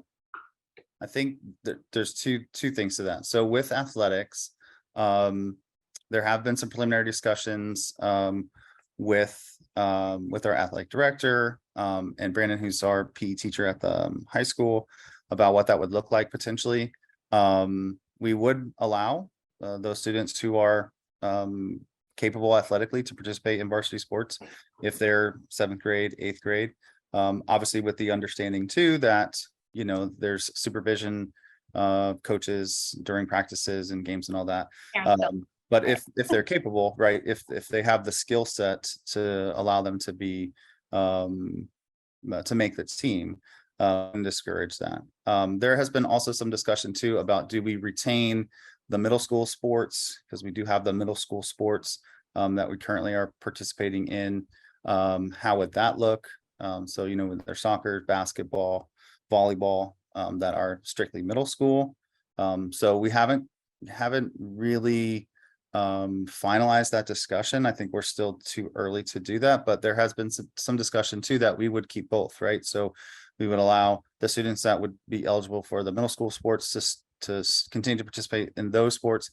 If they, let's say if they didn't make the varsity team, right, we would still allow them an opportunity to do that. And also even considering possibly that transitioning from the middle school to like a JV version, right? So even though they're 7th and 8th graders, still potentially competing against high school students, but at the JV level. So those are kind of up in the air as far as athletics are concerned. With regards to clubs, certainly with more teacher sponsors, there would be more opportunities for clubs. What we do is ask the students to propose ideas for clubs. And so there's a form that they fill out with the idea for the club when they would like to meet. We require that they get at least 10 participants, right? 10 people that are interested in the club. And then the students recruit their own club sponsor. So they reach out to a staff member and say, hey, would you be interested in on this day staying to sponsor this club? And that's how we've done clubs so far. We just recently added 2 new clubs. Students had some interest and staff members who were willing to take that on. So I can see that as that process gets more established and students understand, like, if I want to create a chess club after school, I just need to recruit some other people that are interested in playing chess and find a staff member who's interested in sponsoring that. and then we can have a chess club. So we're kind of just getting into that process. I think we can certainly do better with promoting that to the students as well, and just saying, hey, this is what the process looks like if you're interested.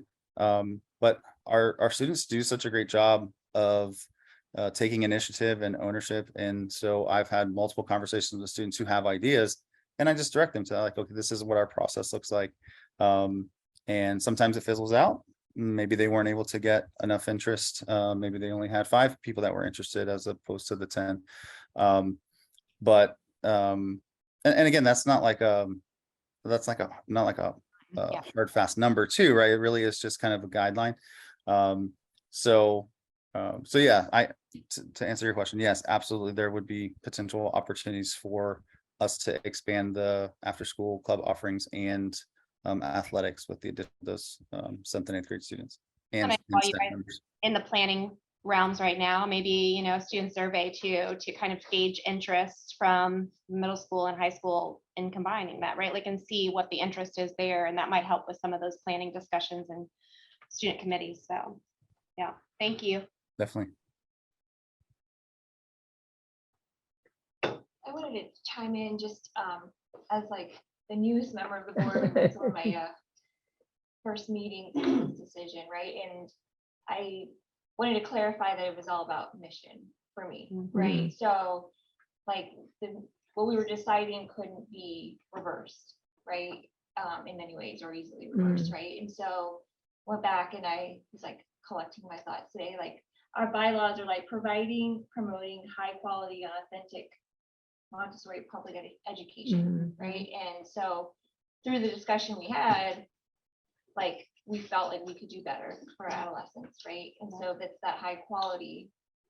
And I was like, okay, well, if that's our mission and we're falling short of our mission, or we feel like we do better to reach that mission, then this is the right thing to do, right? And then I also, and I'll just share like other things that made sense to me was the numbers of the natural attrition that happens at the middle school and then again at the high school, right? And so I come from business background, and sometimes you have, you know, expectations of this is our vision, but then you have to look at what the market's telling you, right? You have to look at what the customers are saying, right? And if they're saying that we're stronger, we attract more of the primary, and then we have a natural attrition and then another natural attrition, then that seems like the path, right? And so just wanted to like at the highest level for someone who's newer to the group, like I felt good about it because of our mission of what we're trying to do here.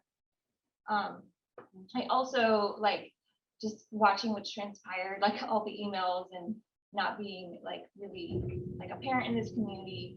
I can sense that like the parent involvement and just the DNA is in the school, right? And so there's this natural tension, right, of wanting to be involved and wanting to be informed and all that. And so for me, I just hope that we can like reflect on what happened from like a change management and like how can we be more clear of how do we get input when appropriate, right? Because clarity is kindness, right? From Brene Brown fans, and that's why I'm really interested, like for the communication, because I think there's a lot that I don't know of like our avenues, but dusting that off or just being more thoughtful, I think could have prevented the anxiety that happened, in my opinion.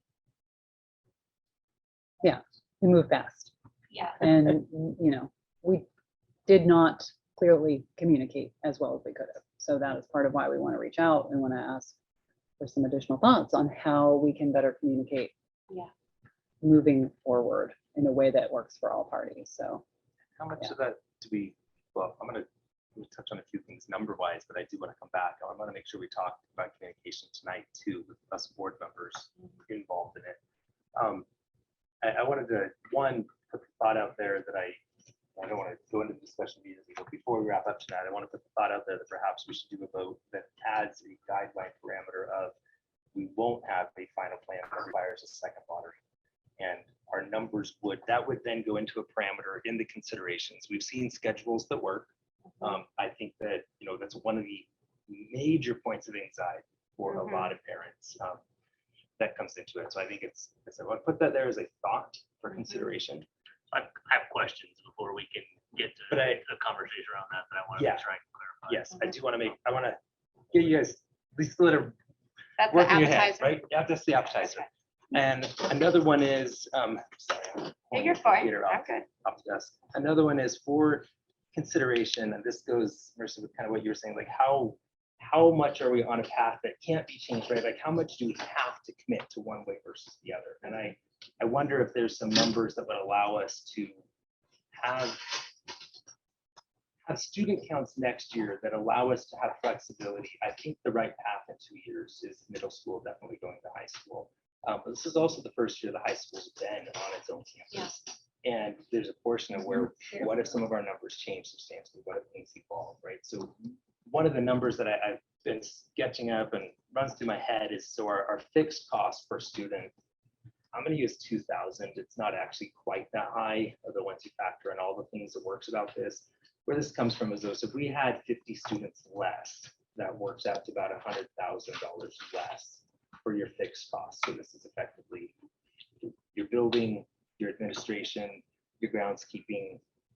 That is, you're not Teacher necessarily salaries. hiring teachers, right? Yeah. Because so that kind of gives a number though, saying if we had $100,000 to $150,000, you could have 50, 60 students less for a year to kind of buy some flexibility of saying, well, hey, now we've got a little bit of this openness for, we're going on a path that still might have some different options, right? So you don't have to commit as much. It's one of the things that I know all of us, this is where administration is one of your challenges of the years ticking away. I have to be lined up next year, so I'm ready for 2 years out.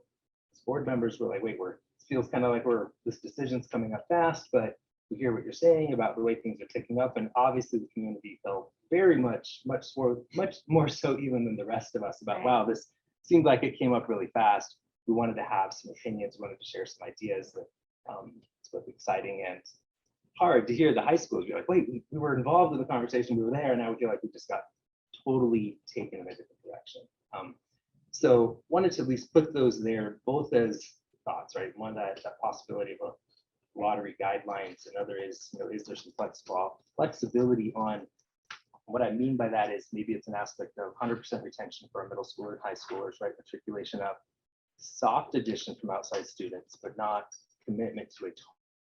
And maybe not the addition of the full lower grade class or full lower elementary classroom, which would be that large increase. I don't know why, Philip, but I'm having a hard time following that. So, Are we wouldn't go reducing so- total cost by Are you- 150,000 or I are don't- you? yeah, Don't They go too far don't into the fill details. elementary Yeah. classrooms here because let's see how it plays out at the upper level. Give yourself a year, right? You would hold 1 year before doing that. But then obviously you're going to have lower student counts, right? So this is that bottom line student count, you would have some adjustments to it. my big red flag, it's flying somebody who is really in the thick of it for the budget. I'm worried about Dave right now, like listening to you going, oh my God, you got to be kidding me.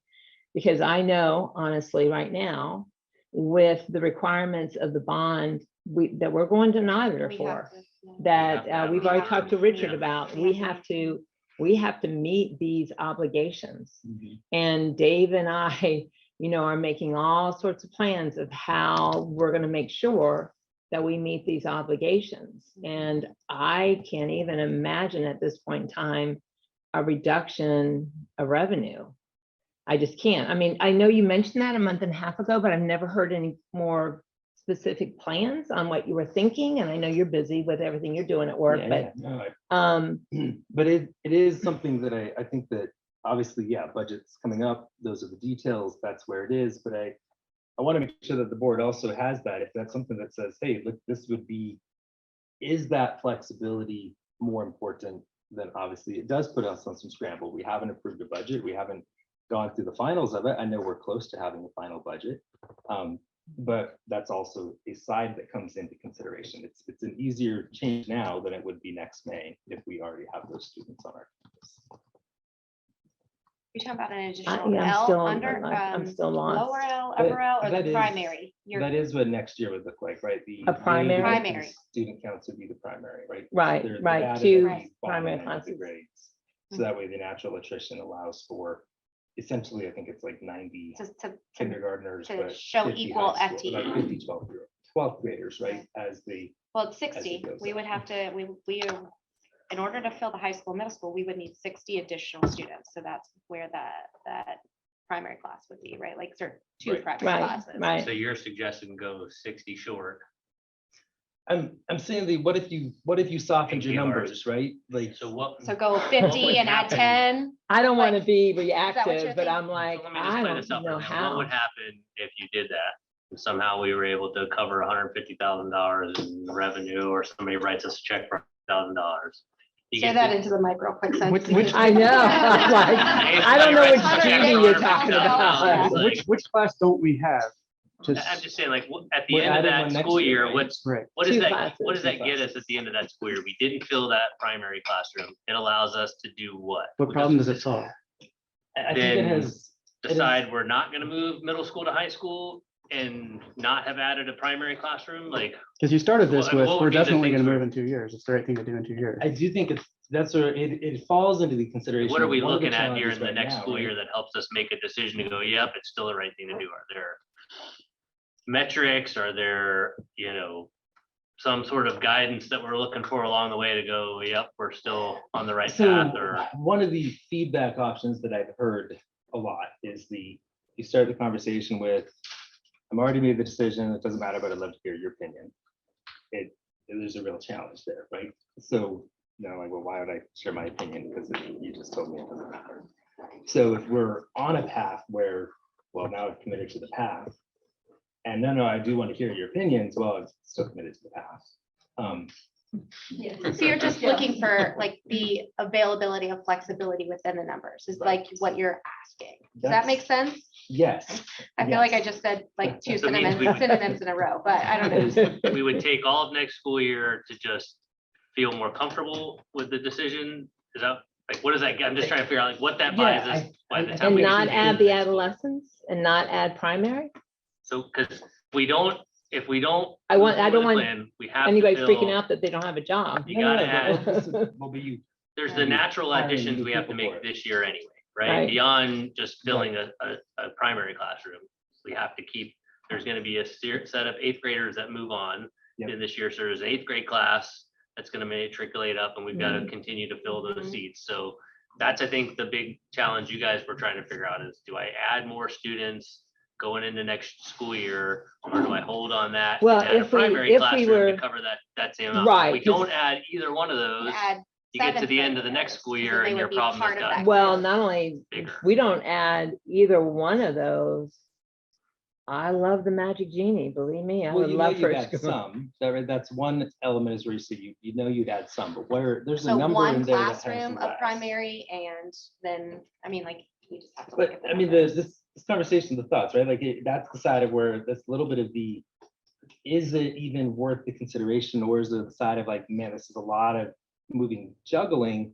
And does it get us to a space where is that something that's beneficial? You're like, well, it would still end up moving middle school to high school because there's a lot of really strong reasons for it. And yeah, I like the idea of 300 high school students, but that number always has challenge of 72 students in every grade. That number is that's 100% retention or addition of every student that leaves for the whole of the high school, Right. which all presents a challenge. So maybe the consideration of saying, well, maybe there isn't right? This is the urgency that you came to the board Right, 3 right. months ago, was saying, look, I need to move forward on this because moving forward now, while it feels sudden, actually lines me up to be able to do it in Exactly. 18 months. Exactly. And I think that in a lot of ways, that's where the board was as well, to say, well, look, Jared's we're hand is up. Yeah, embarking you on a path, but we're also embarking you on a path. It's an 18-month path. It's not a next week path. Although the last 2 months have felt very fast. fast. Mhm. Right.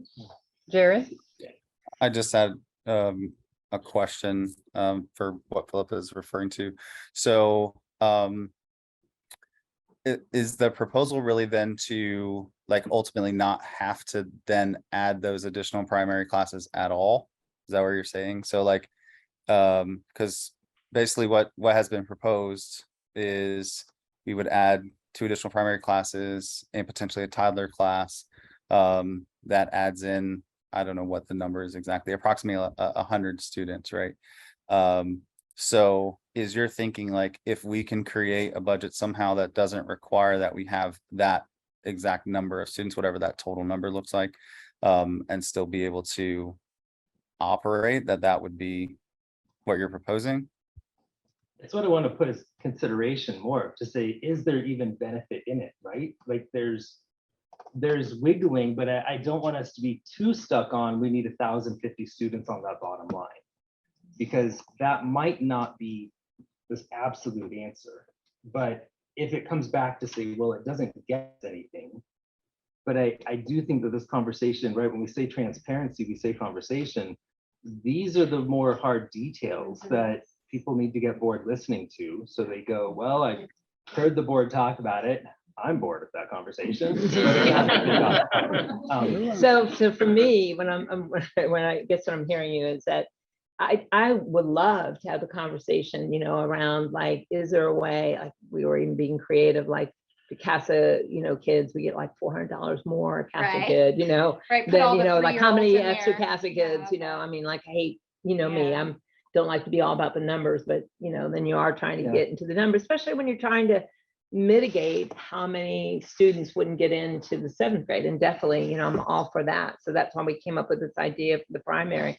I think for right now, what I can appreciate is that, yeah, it's actually Hilda right now is like choking right now. Oh, I've got to get these kids in now because they're all getting their applications for private schools. Mhm. And it's a competition to get these 3 and 4-year-olds in. And so that's, part of what it is. There's also a big need for VPK programs right now. So we feel like it's filling even a community need, for the program. I kind of like the idea of building out the primary, because going back to what Marissa said, it is always just the natural bigger area of need that we see parents wait list wise, Mhm. want to be in the primary, program. So I think it sets the school up for future success. So then that so I guess, natural- yeah, Organic growth Yeah. comes from there. And that's Yeah. where we're really bumping up. It's like a pyramid, right? We're Right. building that Right. strong base, knowing that these kids are going to naturally leave to move or job changes, or, they want a strong program in this. So they're going to learn about engineering here, or they want a strong lacrosse team and we don't have a lacrosse team. So they're going Right. here, right? Like there's going to be different things that are going to happen. So that base, and the idea of the 2-year-old program, right, where we have a base underneath the base. It's like the bottom of a Christmas We could tree, go right? hug Here's your those Christmas tree babies. and here's your stem. So like that idea too, because then you're really creating that funnel Right. system, but you're not having to get your triangle base any Right. bigger, which I do love. I did reach out to the city. I'm hoping that portable on the back of campus, even if it were to be a primary or a 2-year-old building or whatever it is, but I don't know. Well, fingers crossed on that. Hopefully Mike hears us. So jump in with just real quick with a little sidebar. Some of the, correspondence and support that we've seen over the past weeks reference what I think is just confusion that this was driven somehow by financial distress at the high school. Right. Some of the conversation that we just had might feed into that concept. That would be my first FAQ. True or false? This decision had anything to do with financial distress at the high school? Thank you for clarifying False. that. It didn't. There is no financial distress at the high school. True or false? We can go forward with a plan that involves a significant reduction in overall enrollment. False. Whatever we do, we can't have a significant reduction in overall enrollment because the funds we receive from the state are per capita funds. Almost exclusively Mhm. per capita funds, both capital outlay and instructional dollars. So whatever we do, with all respect to Philip's ideas, I know you're talking about something temporary, We can't go forward with a plan that involves a significant reduction in overall enrollment. Not just because we've agreed in contracts to keep our enrollment where it is, which we have, but it just doesn't. So no, there was not financial distress at the high school that caused this to happen. People that said that were wrong. Yes, we do need to keep our overall global enrollment more or less where it is. Thank you. And one more to that, say, student count per campus actually is not changed with any Right. prior or future one. Right. The distribution of grade levels of those students would fluctuate, but the actual basically total student count per campus. So an aspect of, oh, you're counting the high school with too much of this, or you're counting the IMO campus with too much of that. Well, actually, there wouldn't be any change in crowding, same amount of square footage per student, because the student count would stay same, would stay similar. So I would just clarify too, Kevin, I appreciate your point there. The high school financials have always been predicated on support from the middle and elementary and private school programs, right? The high school does not have the financial means to support itself at that campus as a standalone organization. It does require fundamental support from revenue that's produced at the lower school level. That's also one of the benefits of combining these charters, is it simplifies the way we distribute those funds between the two schools. But I certainly agree there's not a financial stressor that's created a need to move students from one campus to the other or to reduce students in any way. But Yeah, and like looking behind I the do want to curtain make here, that clear, because it's if we, this high school has to be associated with the lower school for it to be financially sustainable, at least in the facility and the model we've put. No, it's a great call out. and it's something we've been aware of this whole time. And it's kind of For a 5 years. it's a peek Before we behind the built curtain a school, little that bit. was the- But by changing our population mix somewhat, we can have a higher quality overall program. Because even though the state provides a little bit more FTE, FEFP dollars for high school students, they cost way more money to educate. We want to have the best experience for every student that comes through our school, and changing that mix makes it a little bit better. Finances really didn't drive this, but that's one of the 400 reasons why moving the Every middle decision we school. make has a financial back Mhm, component as a component unfortunately. to it. So, yeah, I just have a couple questions that I want to address, because I think it would help us address, I think, some of the concerns that the community's got. And I want to acknowledge the feedback we've gotten from folks in this room and across the community. I do respect the feedback people have given, so we appreciate that. I want to talk about the lottery. So a couple questions about the lottery. So we've talked about the need that we've done some work on the numbers, and we've identified that we don't need a lottery in the 25-26 school year. 24-25 Or and 25-26. 25-26. What happens in 26-27? I haven't gone too far into that because it's been a little busy, I but get it. right.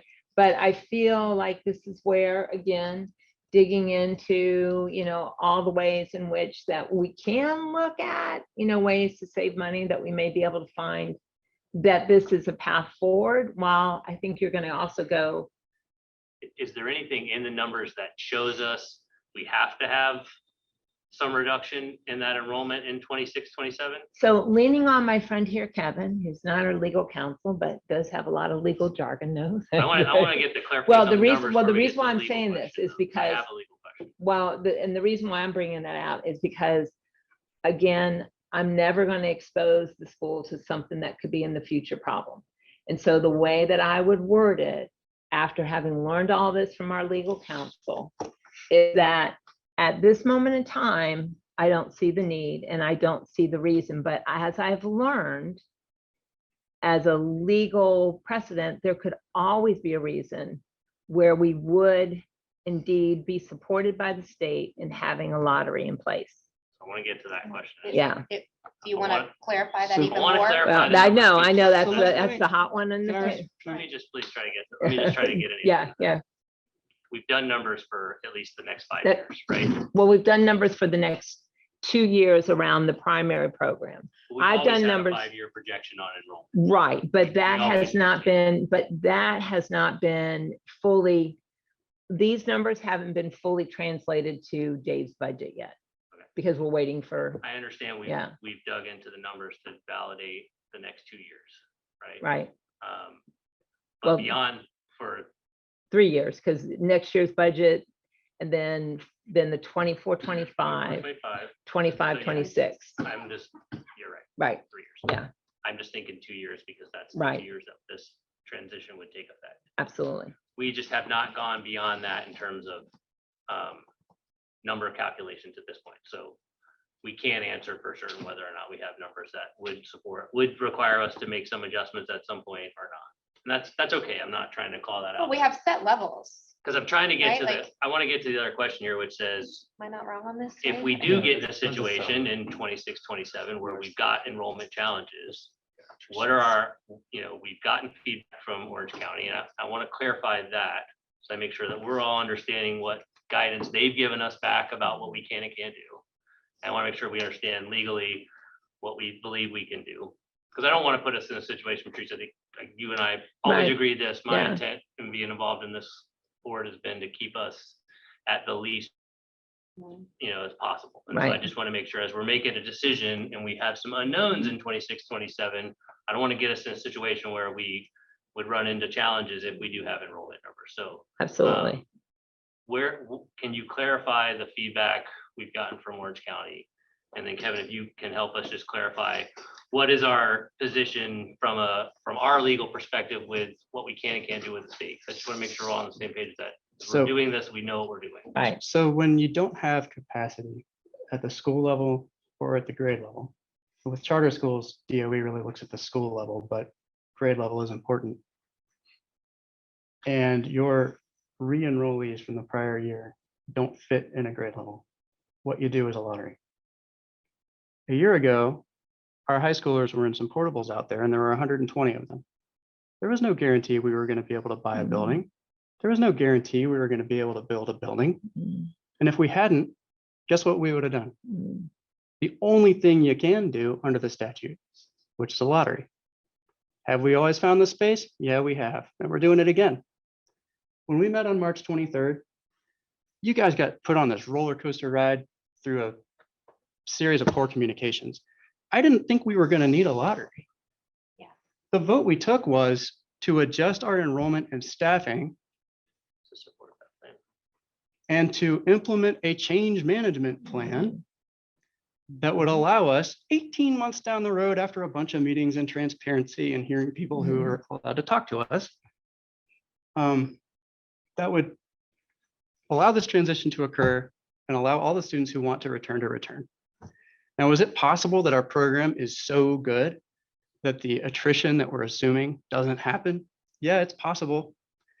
The number that got presented to us, which is a shock to me when we met last month, about losing 30% of our students through the lottery, that number was based on 0 people leaving us by choice. It was never going to happen. We didn't think we were going to need a lottery back in March when we pushed this forward. We still don't think we're going to need a lottery.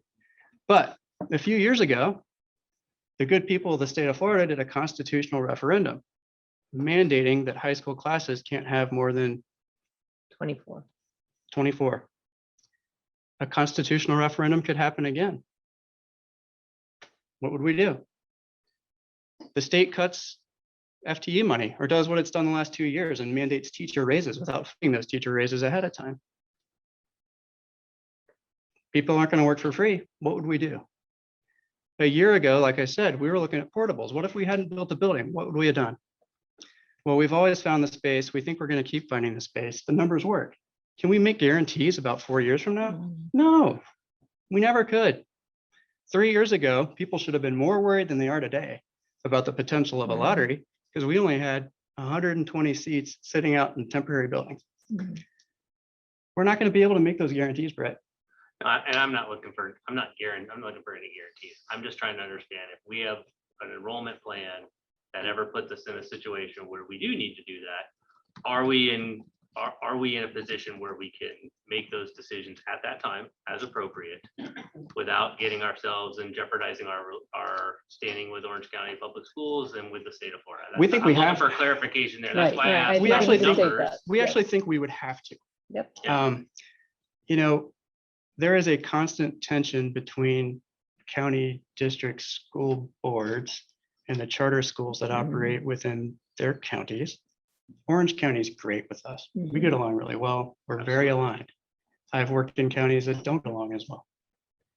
But every charter school that opens up siphons these per capita dollars into a program that disrupts the things that county districts have going on. And so it is extremely common under that institutionalized tension for the school district to take a position that is different from the position that our lawyer will take. The person who took that position for Orange County Schools, who's great with us all the time, took that position. She's not a lawyer. She's not the school board. She's one person out of a million people you could ask a question. I speculate that if you asked whether we could have a brand new school that had never been thought of before with 3 grade levels combined into one classroom and everybody wears a uniform and there's no math books and they build pink towers, somebody at Orange County Schools would have said, no, you can't do that. I think that we are not only allowed to have a lottery in the event that we don't have capacity at grade level, the Florida Constitution requires us to. And I just want to make sure that, And our lawyer agrees. so I'm just seeking And- my confirmation right. that if we proceed with this plan, that we're not going to put ourselves in a position 2 or 3 years down the road where we've got legal battles that we may have to contend with. That's my You concern. want I to just speak to wanna that? make it- We might. Because the conversation we've had with Orange County over the last couple of years, or last couple of weeks, I'm sorry, it certainly, was new information to me. And I think it's probably on us for making sure we didn't, go and have that specific conversation with the district before we made some of these decisions. Now, there's steps we might need to take. I mean, for example, if there's something that's patently inconsistent in our charter document, we can go have our charter document amended. Now, the school district doesn't have discretion to refuse amendment charter without a reason to refuse them. And so, there's things to do. That's why we did this 18 months in advance. I think you touched on that exactly. Like, why did we not follow up with county? Well, because we weren't anticipating that we would need a lottery, Right. and we're looking 18 months in the future. So why would we not have done that due diligence beforehand? Because based on what our expectations were, we weren't going to need that. But I will just say as a Yeah, I mean, I general don't think principle, any of us wanted to ever have a lottery. Let's be super clear about that. I mean, nobody in this room ever sat around and said, let's find a way to eliminate students. Because that narrative's been out there, that this is about looking for ways to eliminate MTSS students and other students in our community, which I take personal offense to. I have MTSS students. But there's nobody that's ever wanted to have a lottery. But again, I just want to make sure that if we continue down the path, that just want to understand our legal risks. you can't predict who's going to start a legal battle. I mean, if you told me 3 years ago that Disney World would be suing the state of Florida, but but really, I think that not only are we probably not going to need a lottery, but if we did, it would almost have to work itself out. And I think that as a general principle, we all, as a community, as a board, we got to be careful because charter schools are special. We're allowed to do this special thing because Tallahassee has said that school choice is cool. And we ought to be able to let parents and communities design their own educational program for their kids. We need all that sovereignty and all the autonomy that we can get from the district. And every time you go ask the district questions that have the potential to chip away at that and leave us with less autonomy and less ability to do things the way we want to, even if you think we're making a bad policy call on this particular matter, we don't want to start acting as though Orange County Schools is our boss. We get to be our own boss. You get to talk to us. You're not going to have a voice at the school board. You get to talk to us. So let's all keep that in mind. I mean, those are my 2 big questions, just understanding what we had projections wise beyond those first couple of years, and then understanding our legal risks. Because I just think that's the open question. And again, I know, Trying to minimize our risk. no, profile I get 3 it. years down the No, road. That's absolutely. always been my- And one of the I things don't wanna about, get the battle. and one of the things about the Arnold Law Firm, since we've, have engaged them over, gosh, what is it, about 4 or 5 years now, I guess, Longer maybe than that, 6, 7 or 8. maybe 7 or 8. Yeah, since you're I've right. been around. God, yeah. Anyway, least a year. they are, their specialty is charter law. They know it inside and out. It can take a while sometimes to get information from them. But I just want the community to know that I can't always share things until I have clarity. And that clarity has to come from that legal counsel. I mean, that's just the way it is. Because otherwise it becomes what so often it becomes fodder for somebody else's, I don't know, communication that's just ill-informed. And so it's taken a while to get with our legal counsel around this area, but Stacy and I we've had several communications with the school district, not their legal counsel, just with school district personnel, which is a very different relationship than if we're dealing with school legal personnel. And just so everyone knows, we do this a lot. We have to get their counsel on so many things, especially because right now the state is sending a lot of different bills that, I have to present to the board, and more so than I feel like more so in the last couple of years than all my years combined. So this is just what we do, to make sure. And I'm really grateful for them as a team and working with the district and working with the board to do our due diligence to make sure we have everything in place. So I'm hearing us say like we wouldn't be in a position to commit to not having a lottery. Right. But I think it would be helpful for us to try to make a strong clarification that is certainly not our intent and is not in the plans because for the foreseeable future. And I think we would that know would it help us far in advance, alleviate too, enough. right? Like we're talking, like we Right. know these calculations 3 years out. We don't find out So, in March. oh, Right. shit, we Right. won a lottery Yeah. this year. yeah, We know it a year or two in advance. yeah. It took me forever to find a schedule for whatever reasons. Right. I do most of my work on my personal computer, and this one's not it.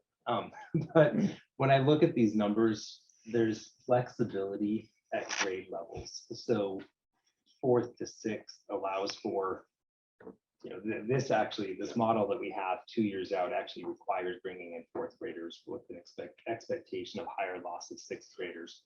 You would actually fluctuate that, right? If you didn't have those 6th graders leave, then you wouldn't bring in those 4th graders. And then that goes all the way up. So when I look at this schedule, and this is one Patrice built out mid-month or so, I think is when you got to Okay. it. Is it this one, the one that was the draft that I shared? Yes. Yeah, okay.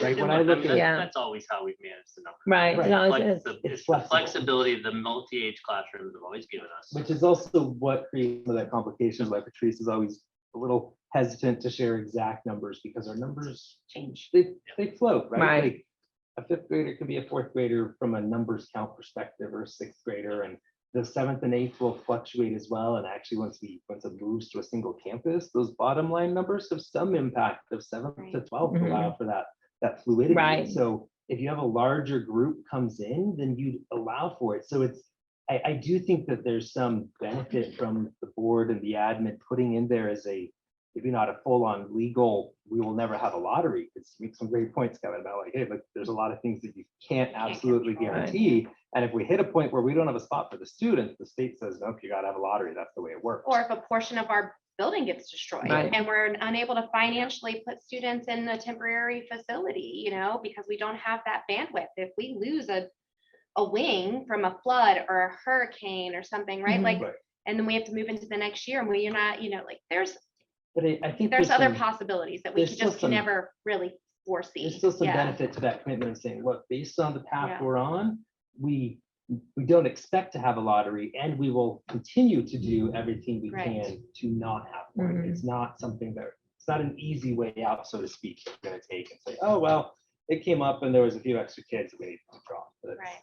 never the intent. Or as Brett said, when people get scared and they start thinking of all the bad things, like, oh, well, we want to get rid of these 4 kids, so let's have a lottery. That's not at all the way that it would work. Just isn't. So may I just Just do an to- agenda check? I just want to check in. We are at 9:45. I think that was our running. So Rounding up. for everyone's benefit, just going to check in and say, we do still have a commitment to offer public comment. We have gone through quite a bit of discussion already. Yeah.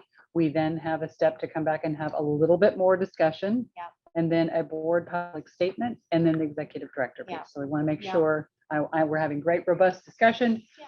I'm just being our timekeeper, so. Can I get a Um, big crayon question in just for my simple? I heard, you started talking about this idea of, 50 less and 100,000 off, the bottom line, but just to a clarifying point to where we're at, you're saying, are you confident that based on, re-looking at the attrition, that there is not a need for a lottery, and you're confident in that? That's what I'm understanding. The 50 less is a separate conversation. But then I guess my clarifying question is, how confident are you in that? It can't be 100%, but how confident are you in saying that, hey, you know what, we think the attrition and we adjusted the classrooms, everything looks to where. Because I mean, Yeah, I think that's a great were question. Yeah. I think that's a we were great at like question. 30 to 40 Yep. people, and I think Yep.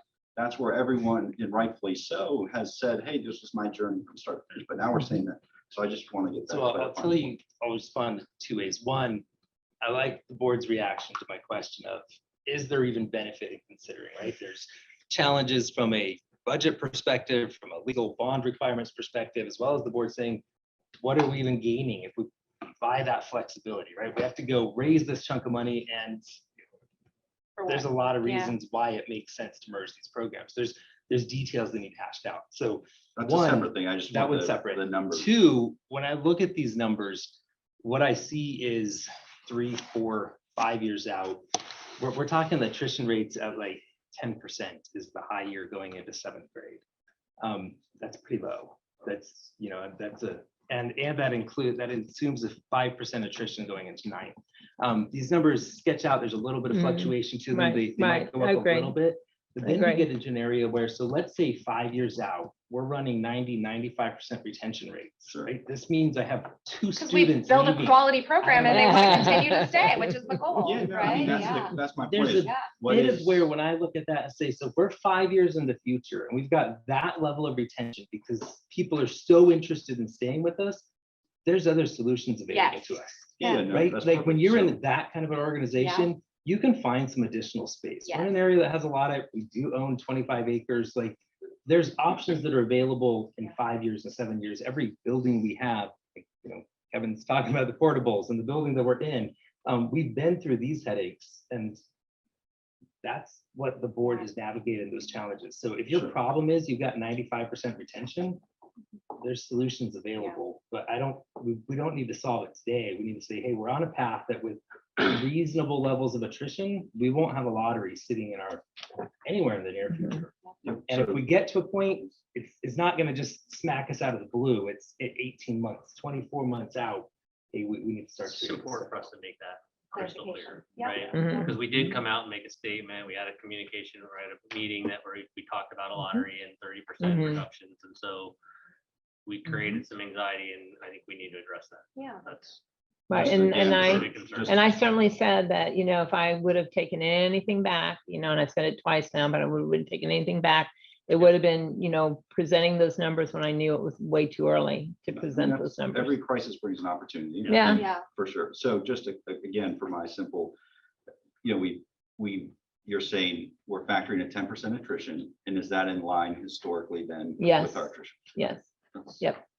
It's actually at the highest levels, like So that's she a said, she hasn't conservative- ran this out. for Right. 5 years. It's no, just but not it's public, pretty, that's yeah, it's conservative. pretty Pretty standard. steep. Even kindergarten going to 1st grade, we don't ever have 100% attrition. Yep. So that's Yeah.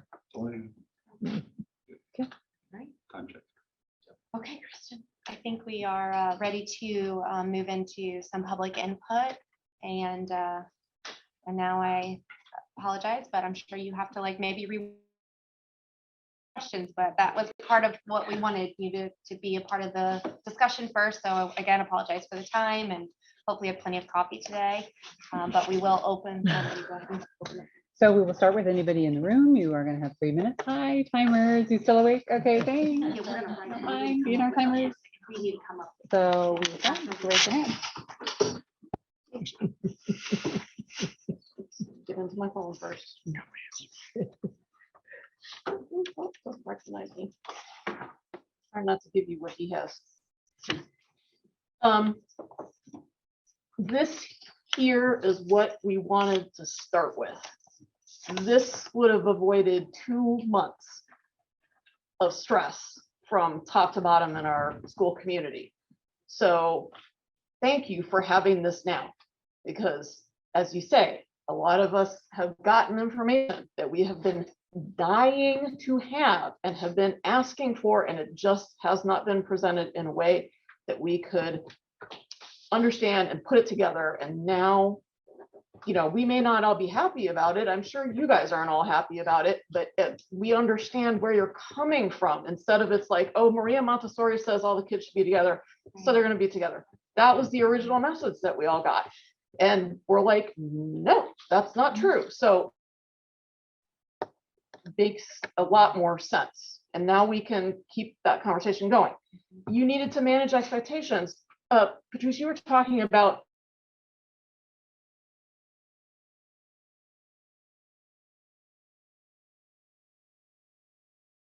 bring us all on that journey.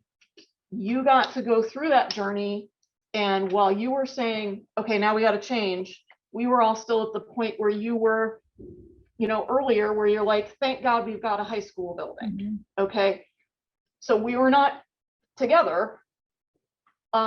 And you're not going to get the community to sign off on something if they don't feel like they understand what's going on, because you guys give these kids a great education and they're not going to fall for it. So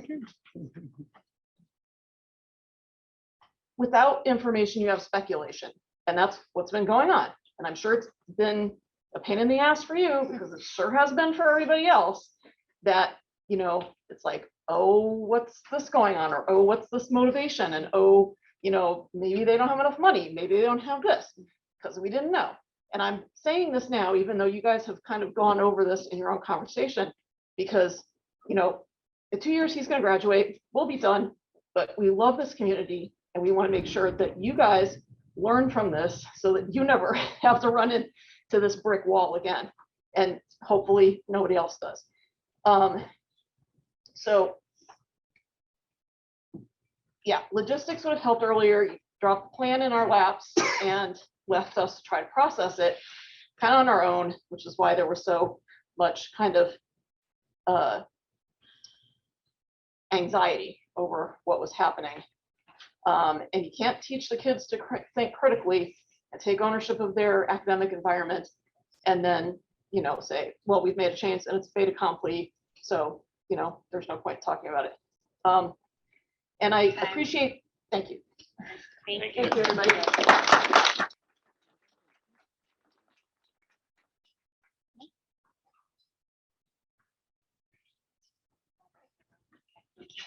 So I did have a lot of stuff presented, but we've covered quite a bit of it. So I will kind of go a little more off the cuff than I was. You know, I feel that this is great. This is what we needed. Okay. But I also feel that, and I think I've heard this too, communication's been a disaster. I'm looking forward to coming and being on that team and helping to be part of the solution. I don't like being shushed, but we've been shushed. And that's the best way to say it. Let's see, I have all of my stuff here to kind of say, but I have a request for those posting on the various Facebook groups about the adolescent program. This is from Miss Kathy. Several staff members have come to me to say how discouraging and disheartening it's been to see what's being posted. So I'm asking that you please be mindful of that. I'm discouraged. I'm disheartened. When we've tried to reach out, we're either told this is our decision and it's final. We're told, like we were at the original parent meeting that Patrice and Kathy had, my child went to public school later. It's okay, I'm okay. It was a decision that was made and we weren't given a place. So we go off school property. We create a Facebook page that's not any parting to do with the school, and we're getting shushed. So where can parents go to talk? We want to be heard. Part of that is communicating. But what we're getting is messages from our administration not to do that. You're stressing out the teachers. Dear God, nobody wants to stress out the teachers. I can't tell you how upset that comment made me. I went through Parents Place. I went through emails. I went through the entire freaking group chat on Parents Place. where people are talking about the lottery, Brett, and I know that's what you were referencing. What did we say to stress out the teachers? I couldn't find anything, and to be honest, none of the other sidebars had something. But what kind of communication is coming from the school to say, parents, stop talking? Okay, we need a voice. This was sprung on us. You so eloquently put out how this is what we needed, and this feels great. Philip, when I went to the finance meeting that you said, I was like, he heard us. Like, I feel like you guys are starting to hear us. I didn't feel heard before. But then, like, even Kathy sends out something today. Again, kind of the same thing. Like, you know, it's just a few parents. We're not just a few parents carrying pitchforks. This is bigger. This is bigger than just the 33 people that I have talked to over this. This is not bigger. This is high school. This is, Patricia, you were probably trying to make some eloquent statement, but you decided to say in this effort, when Grace is kind of done with pitchforks, it's like, we're all in this together. We're joined by a love for our school. Okay, and it's we have to repair this. You know, I had all these quotes, right? Like all these people we have on our doors, right? Ruth Bader Ginsburg said she spent a lifetime disagreeing with equality, blah, blah, blah. But in the end, I want to end with this. Nelson Mandela said, no problem, you'll have to wait.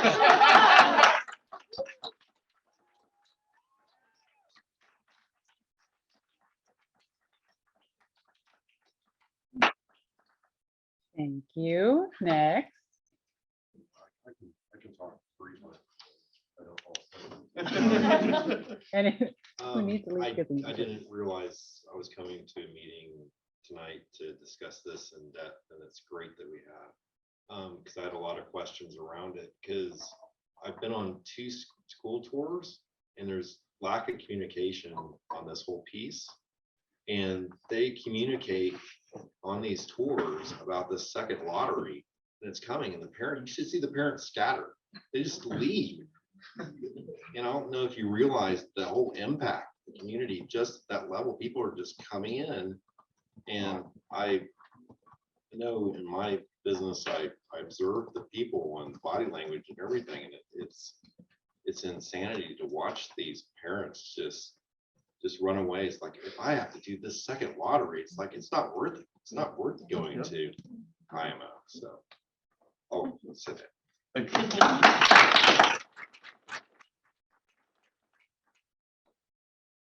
I'll go next. So, yeah, so I had a lot prepared. It'll be partly about prepared statements and partially changed. So, good luck.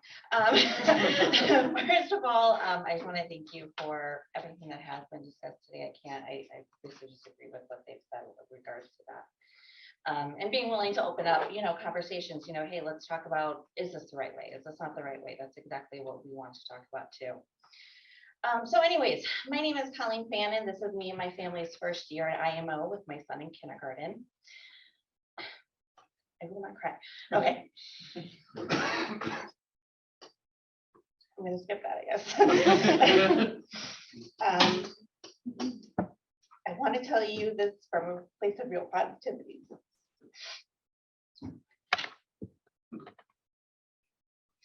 Okay, my son is neurodivergent. We knew a traditional school would be difficult.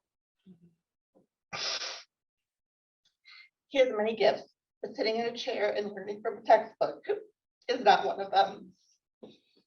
In this regard, we could not be happier.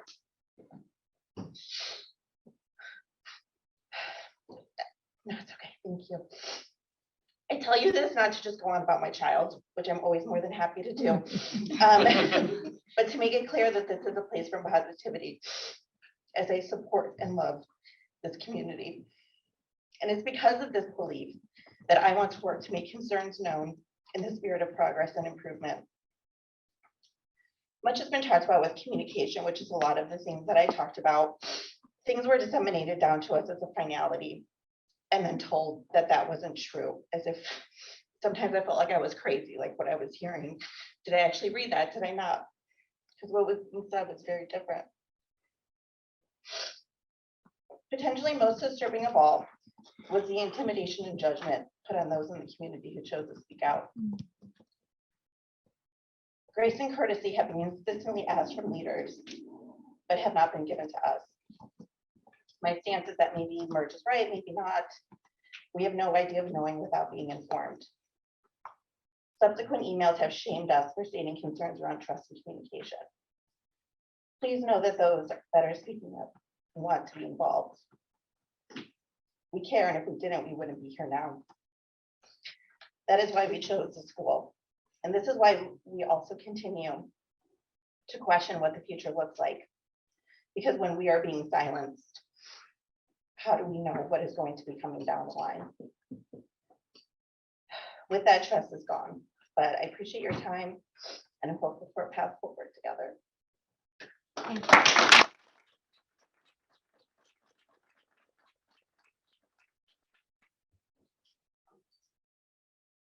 Thank you very much. I'll hop up. Hi. Teacher over here, if you haven't seen me before. Hey, everybody, it's good to see you again. So I'm speaking specifically to the idea of bringing a primary classroom over to this campus. And I want to talk logistics when we're talking about this. And with the intention of when you look at that specifically, Philip, thank you so much for the idea of like trying to be flexible with the money and hopefully making that something.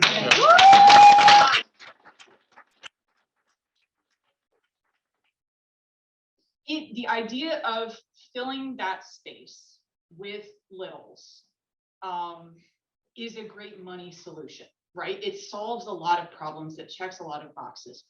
The logistics of doing that though, we're talking about a classroom of pre-K through kindergarten kids that are going to have a loud and rowdy 4th, 5th, and 6th grade classroom directly above them. How are they going to know?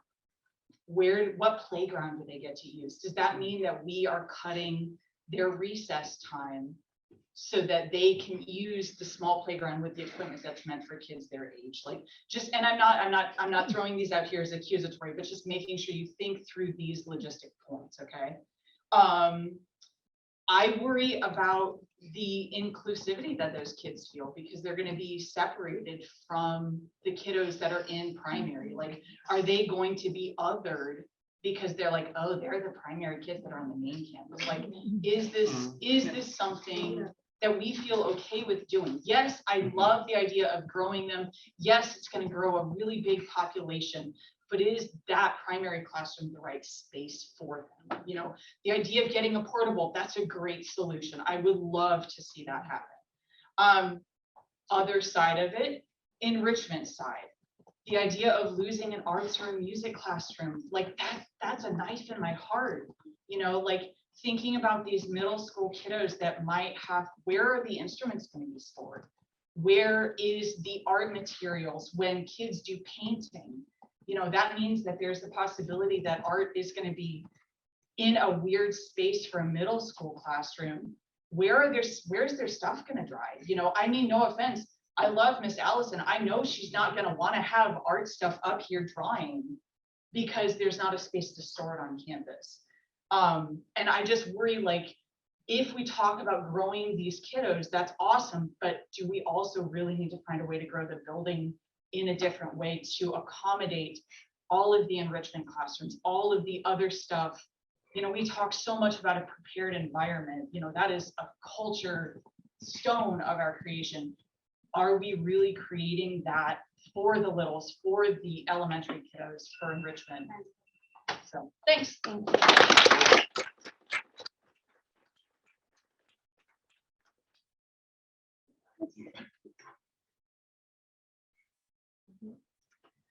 Hi, I was gonna read the petition tonight. I don't feel like I need to right now. It's been talked about so much. There is now 99 people who have signed that petition online. So it's about 60%, a little less than that, signed with their name, 40% signed as anonymous. Why did they sign as anonymous? Because they were scared. They were scared to put their name out there because they were scared of administration. They were scared of pushback from just people being fired that have been fired. I haven't heard that discussed at all. Like you guys haven't touched on that at all. I'm gonna read a few comments from people who have made comments on this because I think you need to hear them. I know you have seen the stuff I sent you, but not everyone has heard the comments, so. Fear of retaliation from men. This is completely against Maria Montessori's wishes and research, and we can no longer be a Montessori school if this goes through. 3, I believe the merger will hinder the developmental process of integrated middle schoolers. 4, I've been discouraged to voice my concerns as an employee. 5, fear of being judged by men. 6, this is not just a few loud parents, this is the community wanting to be heard and taken seriously. We are unhappy with how admin has handled this entire situation and causing anguish in this loving community. 7, the building already seems cramped and more students would only make it worse. 8, I feel the middle schoolers are not ready to be in the same environment as the 11th and 12th graders yet. 9, high school building is too small for middle school to join. 10, I wholeheartedly agree with this statement. After the backlash I have witnessed towards others speaking openly, I'm concerned about retaliation against me or my children, so I've chosen to sign anonymously. 11, fear of retaliation. 12, anonymous for no other reason than not wanting to use my name. 12, I'm for this decision and the points are very clear. I'm opposed to the lottery. I no longer trust the admin of the school not to use my words against me. I'm afraid of retaliation from my kids speaking out. The school is rushing into this decision. Perhaps we need to pause, rethink, and review with the new executive director. Give it a year. We still don't have all the answers in the board, and admin has not been 100% proven so they can be honest with our community. I agree with this petition as a parent, but I feel I must sign as anonymous to protect my position as an employee of IMO. I agree with the merge. I do not agree with the lottery. I do not agree with how the communication has been handled. I'm concerned that my child's place in the school could be compromised. I do not trust what's happening with the school right now. I do not want my middle schooler daughters to be going to school with high school boys. Afraid my kids will get targeted. The administration has bullied staff and parents not to speak. I don't want to be punished for speaking out. I don't want repercussions for disagreeing. I'm concerned that my family would be viewed negatively by the administration of the school. I'm concerned that my family would be viewed negatively by the administration. I do not want negative impact toward my children who go there. These are all comments from people who were scared to sign their name.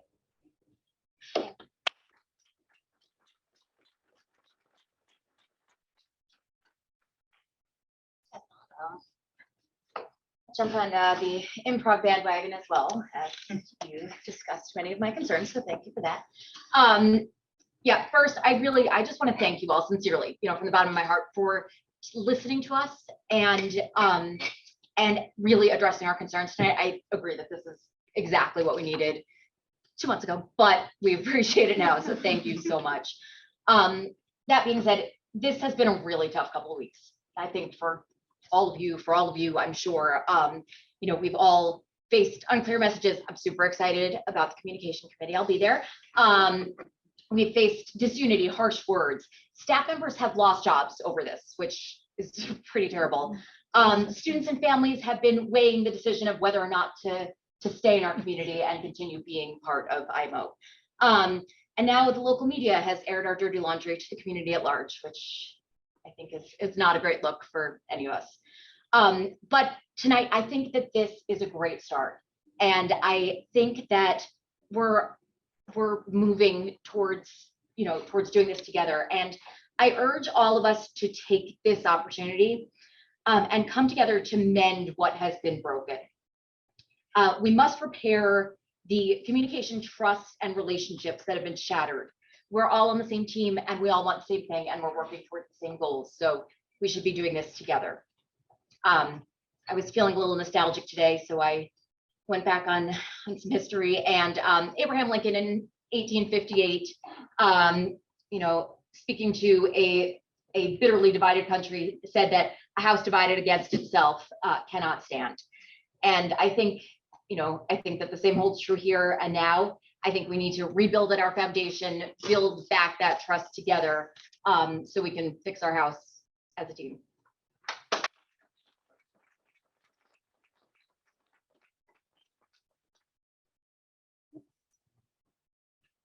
I just have one quick thing. So being a parent of 3 that go here, my wife and I, we have a hearing from the high school students, not one in the middle school to go. And we actually have a middle schooler that's going to be transitioning to middle school with upper L, that was fared when we told her that transition would happen. One, because she didn't want to be in that kind of environment. She was nervous about it. She was scared about it. And she was literally distraught for days about it. And we get to talk her through it. The other thing was is that with her siblings, she wouldn't be able to see her siblings transition up to where they are. She's safety patrol. It was one of the greatest things in the world that she loved. It was such a big deal. She became safety patrol. And the only thing she wants to see is her sister be safety patrol. And if she was to move over to the other place, she wouldn't see that. And it was completely distraught for both of them. So then now that she tells her this, it was just a whole mess in our house. And it was insane. The thing is that my wife and I, we love the school. We love the community. We love everything about this. I remember the first time we heard about this school, we didn't know we had one child, and it was amazing that we were able to come here. And to think the lottery was going to take that away because our older child would already have been grandfathered in, but the other ones may have been not been able to go, was completely disheartening to my wife and I, and to our children. So just from the younger kids looking up into what we were looking potentially to do with the high school and with the lottery, it was just distraught to everybody along the way. So I'm glad that we did do this, but as everybody is saying, because it does bring a lot more light to it and it makes us feel a lot better. And I know once I go home and we tell the kids that I'm sure they're still waiting up to hear what's going to happen, that they're going to be able to sleep easier, you know? So we do appreciate all this, and we do appreciate everybody else that stood up and actually took the time to make sure that this wasn't going to go the way it was going to go for all you guys, because we were kind of turning a blind eye to it because just we're so busy with life, and we appreciate you guys doing all those things for us. You know what I mean? And especially you guys. That's all I have to say.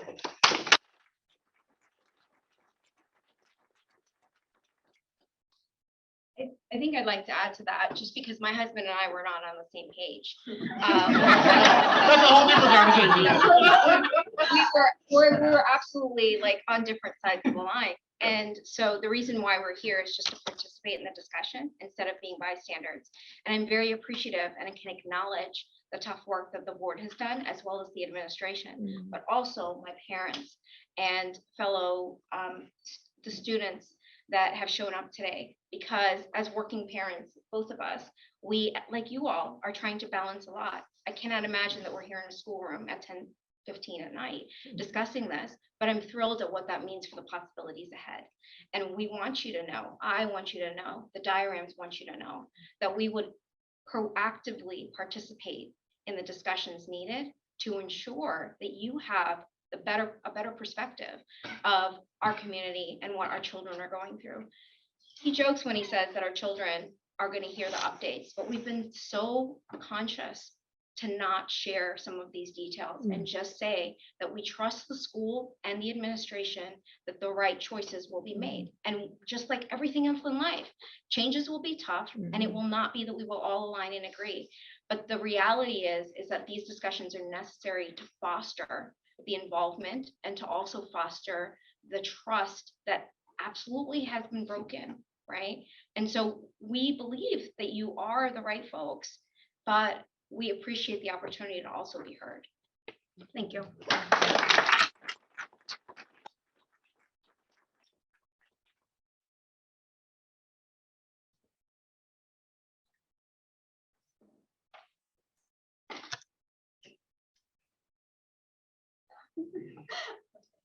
I'm Jennifer Walker. My son is a 10th grader at IMHS. I'm back again to speak to the experience of the 10th grade class and all the false promises they've experienced over the years. They finally have a school building and are settled in and have worked so hard to create this high school program. Yet again, they're having their program disrupted. My focus is to preserve the high school program that our students have worked years to build. I heard you speak of the benefits the merge will create for the elementary school. I heard you speak the benefits of the middle schoolers, but I didn't hear anything in regards to the high schoolers. And we have high schoolers here that came here today to speak their feelings, their case, and nothing was discussed in regard to that. So what I would like to ask is that our brave students stood up today and asked to be part of the conversation. Did you hear what they said? I almost feel like they need to present again now that we're at this point in this discussion. How will this benefit our high schoolers? Are you satisfied with a program of high schoolers that is going to be capped at 150 students. I believe that was the number that was put out, 50 students per grade for the secondary two. Please listen to the students. Please hear what they're saying. Please let them be in the conversation, or at least discuss the conversation that they've brought to you before you make a decision. Thank you.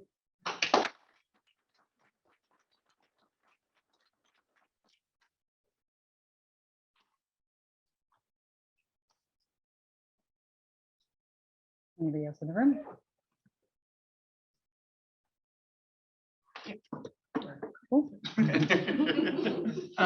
So, Stacy, you mentioned at the top of the meeting that you talked to a lot of people, but you didn't have any teacher input. And I heard one teacher here speaking, and I also heard in the survey lots of people anonymous that were scared to speak. And so in my own company, we have a glint survey, which is anonymous.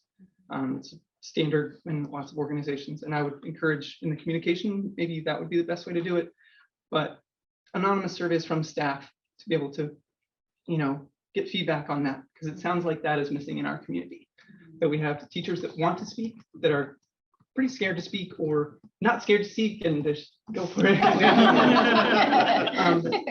And then, so also she mentioned something that I'm really glad she mentioned is, what does primary on this main campus look like logistics of that? I know this is the start of those conversations, but my daughter in Lower L loves art and loves music here. And is that art in a cart? What does that mean for it? And I know we don't have the answers to it, but that's really like weird that we need to talk through those. And what does that look for primary drop off? Does that mean that there's going to be a 3-year-old like walking across there? We don't have those answers, but I know that those are things that we need to think through, and that primary on main campus it's a solution, but maybe not the best one. And maybe it's like an in-between thing. I don't know. And I know that we had the issues with the portables, like that was a 1-year thing when it's done. And I don't know if we can go back to the county to ask for that, but maybe we can until we figure out another building solution or something. But I just want to make sure we're thinking that through the logistics with that. And also with the kind of communication, I know I've heard, our door is open, but that's still like a one-on-one conversation. I would love if we brought back coffee with admin. I think there's lots of parents that would like that. I know that that's sometimes kind of conflicting of like, the communities that this and that, but it's a great dialogue and it's very open. And also, like we don't have a Facebook that's official to talk through these things. So it ends up being back channels and such. So I would love if that in the communication platform, there was some sort of digital way that we could officially talk as a community. That's all I have for it. Thank you.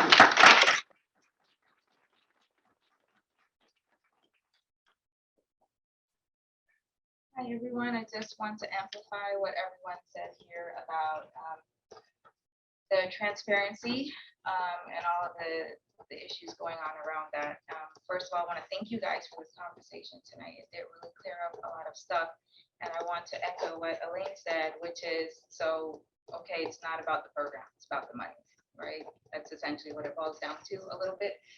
It's about the money. And I want to clarify something you said, which is you're never going to get to talk to a school board. I have several times. So here's the thing. Everyone knows that I'm the sub, probably, that everyone is talking about. On the April 11th board meeting, I spoke out for these kids. And actually, I was about to cry when Walker stood up to talk, because if you know anything about him, this is such a feat. It's so difficult. It's like asking him to go out there and put together a rocket right now and let's send it to the moon. This was so hard. And the reason why these boys came out to speak here tonight is because when they sent me up here as their representative to talk about the merge and ask you guys to resend the vote, give them some time, give us some time, let us figure out how we can make the numbers work for you all, let the parent community, get involved, let's fundraise, let's do some stuff. Essentially, I was asked not to return back to school, to sub. And I want you guys to address that question. I am speaking up about it tonight because it did happen. It happened to me. I was told I was not allowed back there. And I'm also going to say, I know teachers are listening, people I've subbed for on both campuses. They actually get upset when I don't sub for their rooms, okay? Like they feel like, why did you come to my room? I was asking for you. Hey, can you sub for me? I'm gonna be out. So if there was a problem with what I did with my job personally, let me know that. But I'll tell you, no open door happened for me. I was not called into a room to say, Sonia, you did this wrong, or the students complained about, or, you know, Miss So-and-so or Mr. So-and-so is very upset how you handled subbing that day, okay? So I'm gonna put it out there, and I'm gonna put out the call to please do that. Reach out, find out if I did something wrong, let me know if I did something wrong on the IMHS campus, and why I was asked to not come back there after speaking out. So thank you.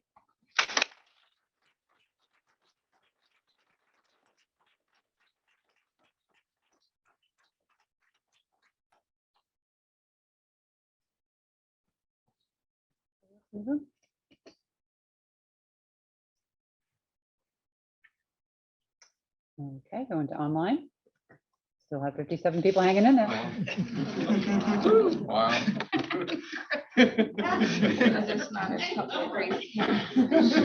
Can I know what Nelson Mandela said? I think we have some hands up. I haven't heard anyone since then. It is in the character of growth that we Oh, I should see. learn from both Yeah. pleasant and unpleasant experiences. So, yeah, that's a good one. If you don't mind, if you would like to speak, you can just type your name into the chat. That's a little bit easier for me to see your name. As opposed to a little hand, because I have a lot of windows showing. Thank you. That's great. Okay, so I see Kim. Okay. Hi. I just wanted to say really quick that I was really comforted by the acknowledgement of the struggles that have been going on in middle school. It's something that has been a reality for our family for the entire year. Our middle school teachers are spread thin, and they're trying to help kids play catch up after COVID. And our teachers are also trying to accommodate kids of all levels of academic ability. So my hope when I heard of the merger was that maybe more services would be available for our teachers and our students that would maybe take some of that load off of our regular teachers. Like, we have two amazing ELA teachers that have been with the school for a very long time. And I mean, I'd say they're the pillar of what you would hope, to get from your teachers. And even then, they're trying to step in and fulfill the roles of what maybe an ESE type teacher could be doing to maybe assist some of the kids that do have, exceptional education needs that don't quite fit the MTSS teacher tier. But that takes time, out of their day, even though they're happy to do what they love to do, what they love our kids. So if there's something that can be done in this next year, to improve this situation, everything we're talking about is going to make things better in 2 years. But like I said, it was so nice to finally have that, feeling validated that said, hey, we know there's struggles right now. And it's not the fault of our staff. Our staff is amazing. There's just only so much that can be done. So that's my request is please, discuss and see if there's a way to support our kids right now, and in this next year, and not just, in 2 or 3 years when, things could get better. But that's it.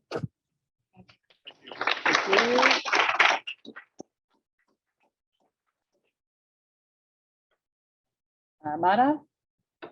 Hi, everyone. Do I still have 3 minutes or is it 1 minute? 3 minutes. 3 minutes. Thank you.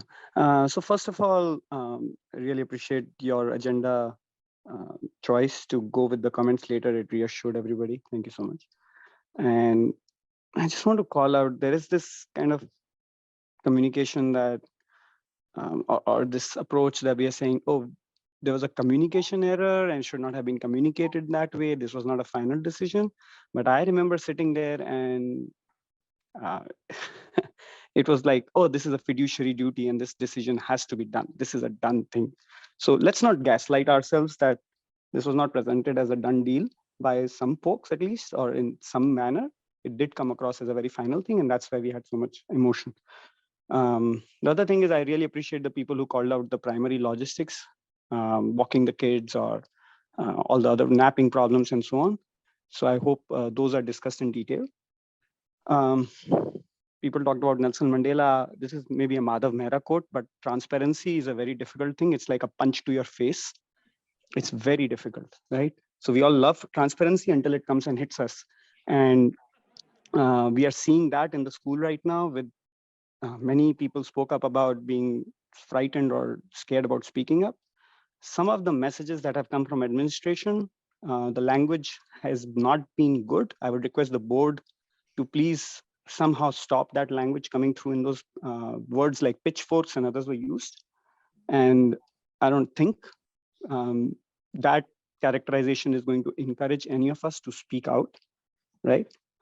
There was a mention of parent reps, and that is not understood. So if we can get more understanding of the parent reps and how do we use them or speak to them or get them to present on our behalf, that would be very helpful. And the one last thing I think I want to request is, I feel the pain of the high school students. My kids are in much lower grades, 4th grade and pre-K, but I feel the pain of the students. Have we had an open hall with the students to address their questions and reassure them? Or we are just telling them, trust us, trust us, trust us. We know what we are doing. Thank you so much.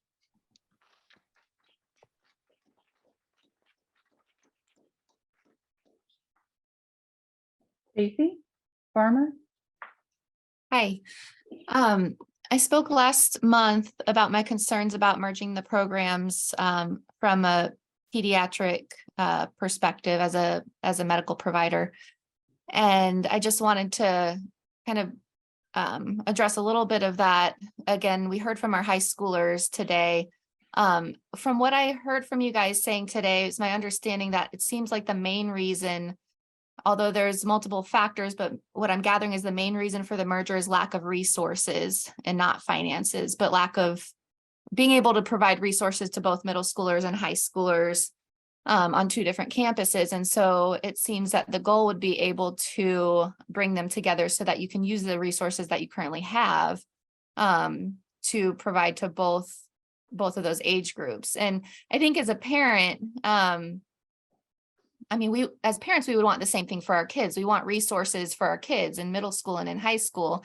And I think that our desires are aligned there.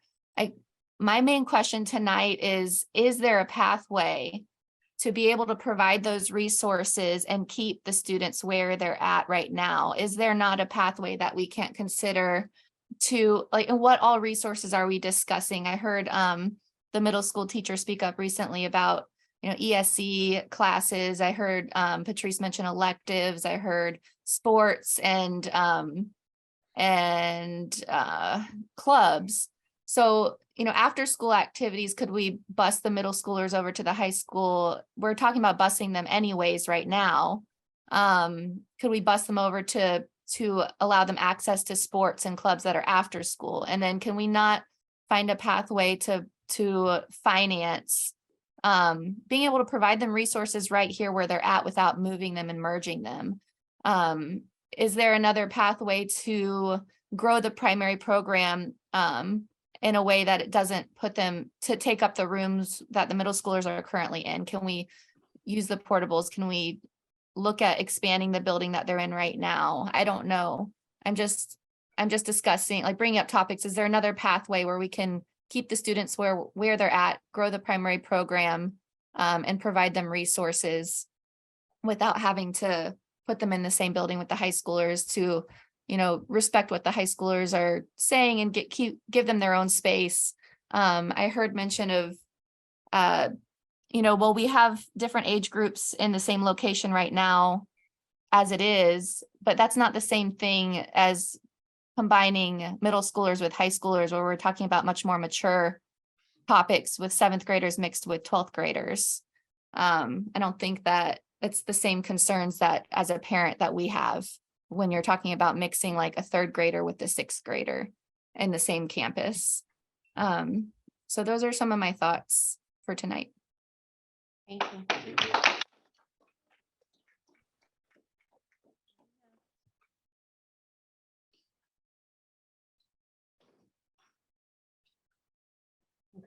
Nina? Nina? Oh, sorry, I couldn't hear when the clapping was I'm sorry. muted. I just wanted to read a note I jotted down while Philip was speaking. Let me just find it real quick. So the community wants to hear what Philip is saying, and we appreciate a conversation about a possible way of pausing the immediate need of more primary that would have to be on the main campus. He's the finance guy, and the community would appreciate if we could hear some number ideas from the finance guy. It really feels like the rest of the board at the time wasn't willing to listen and look at what he was starting a conversation to look into.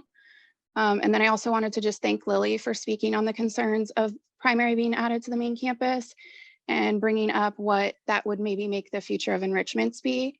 I also just wanted to echo Sonia talking and ask to hear from the board about what they feel about what happened around Sonia being treated for being a safe space and speaking up for the high schoolers.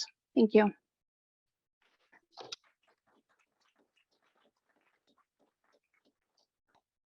Okay, Connor Bishop. Good evening, everyone. My name is Connor Bishop, and my son Grayson is a kindergartner. And the quote I will say very quickly is, I've always been told you cannot win a meeting. So as we push past the 3-hour mark, I will make it very brief. I won't stir the glue because I think the horse has been beat for the evening, that we cannot change or make a final decision on how to address these issues going forward. So I just wanted to say that my wife and I moved here from Tallahassee. And if you go and look up Montessori in Tallahassee, you will not find IMO's equivalent. There isn't a high school. There isn't a charter school. What we have here is very, very special. And from the time that my wife and I were pregnant with our son, we planned on getting him into Montessori. We started at Baldwin Oaks, and within 5 seconds, literally, we had the email notification as we're about to go on a cruise, knowing that we got in from the lottery. We called and said, hey, we're getting on the boat to go on a cruise for the summer, but we're in, he's coming, we're so excited. And we were sold on the dream of, you get in, you're in. And with all of his friends at BOA, that was the deal. When you get the call, when you see the email, jump on it. And so I only come in here to speak tonight to say, this is a really, really special place with a lot of people that care a lot. And I look forward to more conversation in the future so that we can address these issues going forward as a community. Thanks, and I hope everyone gets home safe tonight. That is still there at the high school at 10:30 at night on a Tuesday. Okay, I think that concludes everybody online. We do have just 2 comments that were emailed in to me, and then we can return to some discussion. One was from Katie Johnson. To all members of the board of directors, I am shocked and saddened to learn there has been a lack of transparency and seemingly ethics to push an agenda through that wasn't properly communicated without proper representation. You cannot claim only a few people are upset about the middle school merging with high school when voices from staff, substitutes, parents, and students have literally been silenced. Since so many are opposed, it begs the question of why this decision was made in the first place. This question should have been answered and explained to all stakeholders and open for discussion/brainstorming prior to any decision made. Such shady practices are not what this Montessori school is about, and it is my sincere hope all will be heard and allowed to speak without retaliation, as well as get back to the code of ethics IMO has enjoyed for so long. After all, in the wise words of Patrice, IMO IMHS is a treasure, and it is our parents, staff, and students that make it so. If that is truly your motto, then let your actions speak louder than your hollow words. And last but not least, this is to the board from Marcia Viviano regarding the middle and high school merge. I want to voice my support to the administration and board of directors. I know there is a lot of turmoil right now, but over the years, there have been other bumps in the road, and we have always come out better for them. This is not the first time there have been changes that concern the community, but in the end, it has been evident that admin and BOD, the the board, have made the right decisions for the good of the students. Over the past month or so, I've been listening to and reading both sides of the merger announcement and debate. When I first read the email announcement, I felt some concern for the stress the families would be feeling about a lottery. But since our son is currently in 9th grade, I decided to stay out of it since we wouldn't be affected. We spoke to our son about how he felt about this merge, and he was pretty indifferent. Actually said he was Switzerland. I'm neutral. Yay for his IMO education that he knows this. I have spent a lot of time thinking about the past 10 years that we've been at the school, and when it was in the strip mall on the Plant Street and the bumps in the road that have occurred. Moving to another town, there were many that opposed this. The name change, Montessori Winter Garden Charter School, wasn't going to work if we were moving to Ocoee. I remember many heated comments over this change and the possible name ideas. 6th graders to stay in upper elementary, many spoke out. I remember hearing, I don't want my 4th grader in the same class as a 6th grader. It worked out. Possible purchase of Quest Church. I know there have been more. As a parent of a high schooler, it was not a surprise that middle school and high school would be sharing resources. In my mind, it makes sense that they are in the same building. I keep reading comments about that it's inappropriate to have middle school students and high schoolers in the same space. Middle schoolers and high schoolers in the same space is not an unheard of scenario. This happens at many schools in the United States. I graduated from a 7th through 12th grade junior senior high school. Frankly, I found it a bit crazy how schools in this area have middle school, 9th grade, and then 10 to 12 in high school. Now they seem to have 9th grade with high school. When I think back over the past 10 years, 9 with Patrice at the helm, I am confident this administration has the best interest of the kids at the forefront, but this is a business as well. Sometimes hard decisions have to be made. Sometimes mistakes are made, but from my point of view, decisions by the board and administration have always had the majority in their best interests. From when the announcement first came out to now, there have been clarifications, changes, and more transparencies. This change is over a year away. There is definitely time to work out the kinks.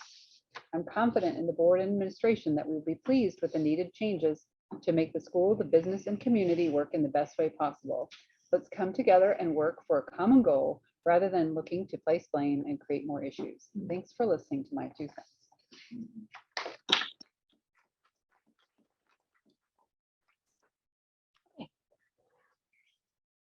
Thank you again for Do those. you have some, You want to? I thought there were some letters. There's, Yeah, oh, some letters? yeah, there were some letters sent to you too, Oh. because they had asked me about them, if they were gonna be read. Oh, I do you can want to send send them them to me and I can read them? Yeah.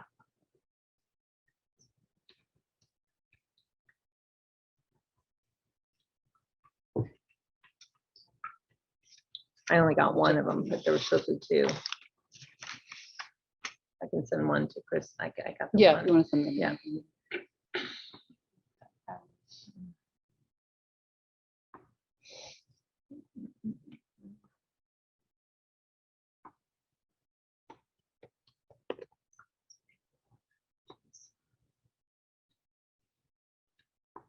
To you right now. I got one. Okay.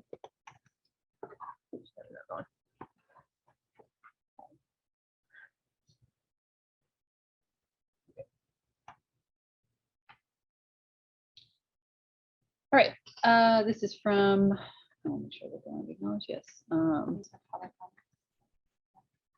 What's that? I just want to make sure that they. Sorry, just got an email back from Mike, so that was, that's where, Oh. from Robert, that's where my attention got distracted. Okay, I sent you what I had.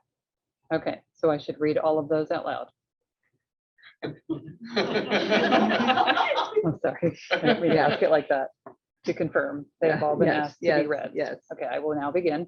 Here we go. Okay. Why didn't we bring coffee? Okay.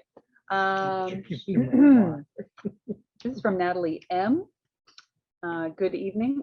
First, I want to say thank you to my administration and board members for pouring so much of your time, energy, and hearts into our school. I can only imagine how you all feel right now, as I'm feeling very strong emotions as well. I feel the need to speak up since there is a narrative beginning that is claiming we, teachers, are being silenced. I don't like being spoken for, and ironically the most I have felt silence in this whole merge discussion is being afraid to voice my agreement with our adolescent program being in one location. I actually had a nightmare last week that parents were screaming at me because I was supporting the decision. I can only speak for myself, but as a teacher in our adolescent program who is fully accredited in teaching adolescent 1 and 2 levels, this merge needs to happen. I understand the second lottery debate, but I really believe we can figure that out. But even so, the merge needs to happen. The other arguments just need to stop, please. Parents, whether you realize it or not, the petition, going to the local newspaper, commenting on Facebook about how middle school has been broken for years and middle school can't find quality teachers is hurtful. You are hurting the people who are loving and caring for your children 7 hours a day. When I was told about the merger, my shock quickly turned to excitement. I have 100% faith in our leadership, and after completing my Montessori training, I know how important it is for adolescents to share a campus. I am excited that we can finally put into practice some of the things we learned in training. We cannot continue to have 40 plus new to Montessori students join our adolescent program each year for us to be able to be sustainable. We have spent the majority of this school year trying to normalize and help these students adjust to our norms and values. This is the first year where we are still working on this in the 4th quarter, and we are about 3 weeks from the end of the school year. This is not fair for our students who understand and practice our values. My fear is that we're going to start losing more and more of our students who make the better choices as they progress through our program. As a teacher in the adolescent program, I am begging parents to please support us in this merge. Yes, let's find solutions to try and avoid a second lottery, but even if it's unavoidable, please support us. Teaching is hard enough as it is. Teacher burnout is real. Having taught in both traditional schools and IMO, I can tell you that our administration takes care of us. I 100% trust them, and I 100% want this merge to happen. Parents, please support us in this merge.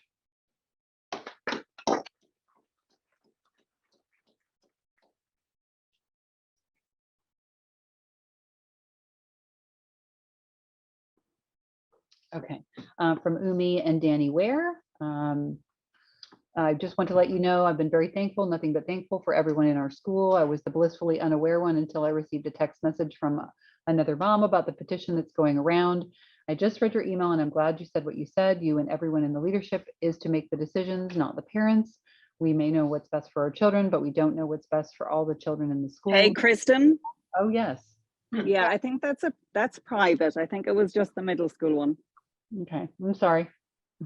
That's why I asked, do I need to read all these out loud? Because I was sent 5. Okay. So I have another one that came, but did you get the one from Allison? No, So there's another one. that's what I was confused. Yeah.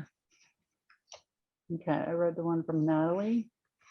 This That was one. just sent me twice. Yeah. Do you want me to send it to you or? And then Or there's you can read one from my from phone. Maria. No. Is that something I should read out loud? No, I'm unsure. No, I don't think so. Kathy, can you confirm? No. Okay. No, that's private. Okay. Yeah. And then no for the other one too. Okay.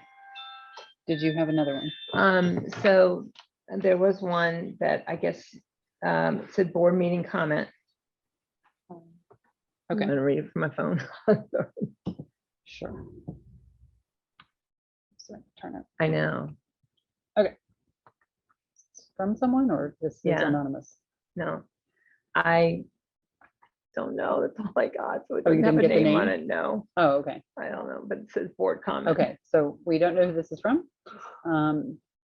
In light of the recent news to merge our secondary program and campus, I would like to publicly comment on the record of the unconditional support I have for this decision. There have been rumors that the staff at IMO has been silenced from speaking out. The truth is many of us have attempted to stay above the fray because our school is more than an anonymous post or petition. It's our livelihood and passion.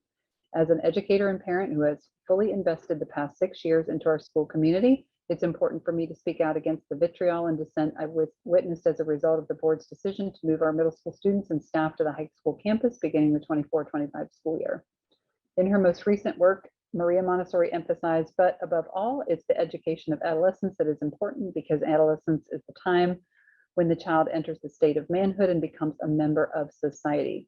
The plane of development associated with adolescence spans from ages 12 to 18 and is broken up into 2 stages. early and late adolescence. As a Montessori school that believes in her vision, we should rally around a campus dedicated to the young adults in our school community.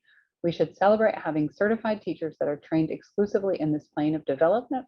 We should promote opportunities for adolescents to collaborate together in both service and learning. Speaking from the heart, it's been hurtful and demeaning to see such divisive comments, petitions, and posts about our middle school programs, staff, and students. We are so proud of the work we've accomplished as a secondary program over the past several years. You will not find a harder working group of educators pouring out their hearts each day for the students who walk through our doors each day. We look forward to our future and trust our board and administration to make decisions that are in the very best interest of our students, staff, and families.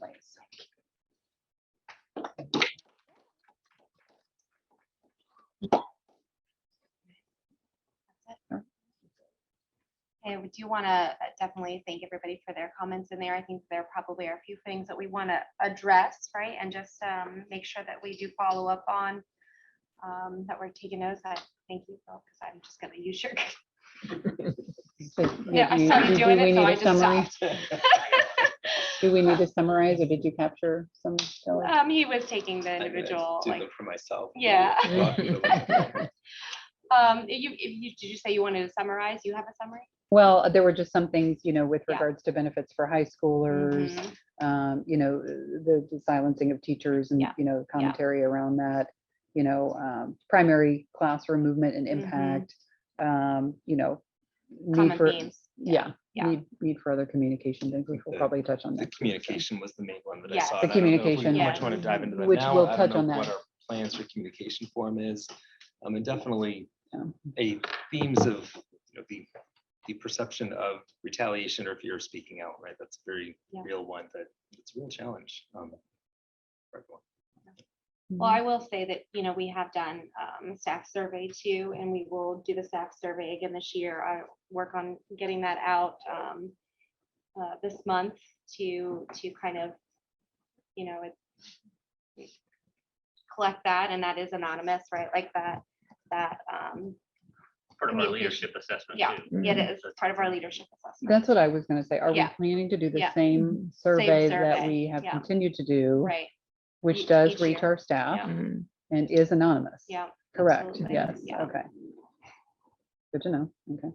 Yeah, so that will be part of that. And then I think too, like the, And ad we, hoc and just to communication. clarify, we see those results, right? Yes. And we are able The to board discuss sees those those, yeah. as a Mhm. board, Yep, yes. okay. absolutely, absolutely. Okay.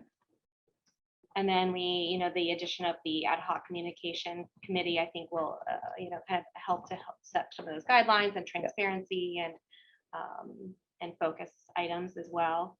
In relation to the high school piece, that discussion that I had in regards to opportunities was actually for the high schoolers and not for the middle schoolers. I was specifically talking about the increased opportunities that it would provide for our high school because it is limited with the number of staff that they are limited to. So by having additional staff there, that middle school, the small and mighty middle school teachers coming up, it does open up opportunities for the high school to add in enrichment or clubs or intervention services, right? Like that's the other big piece of that we will have more support there for all of our students.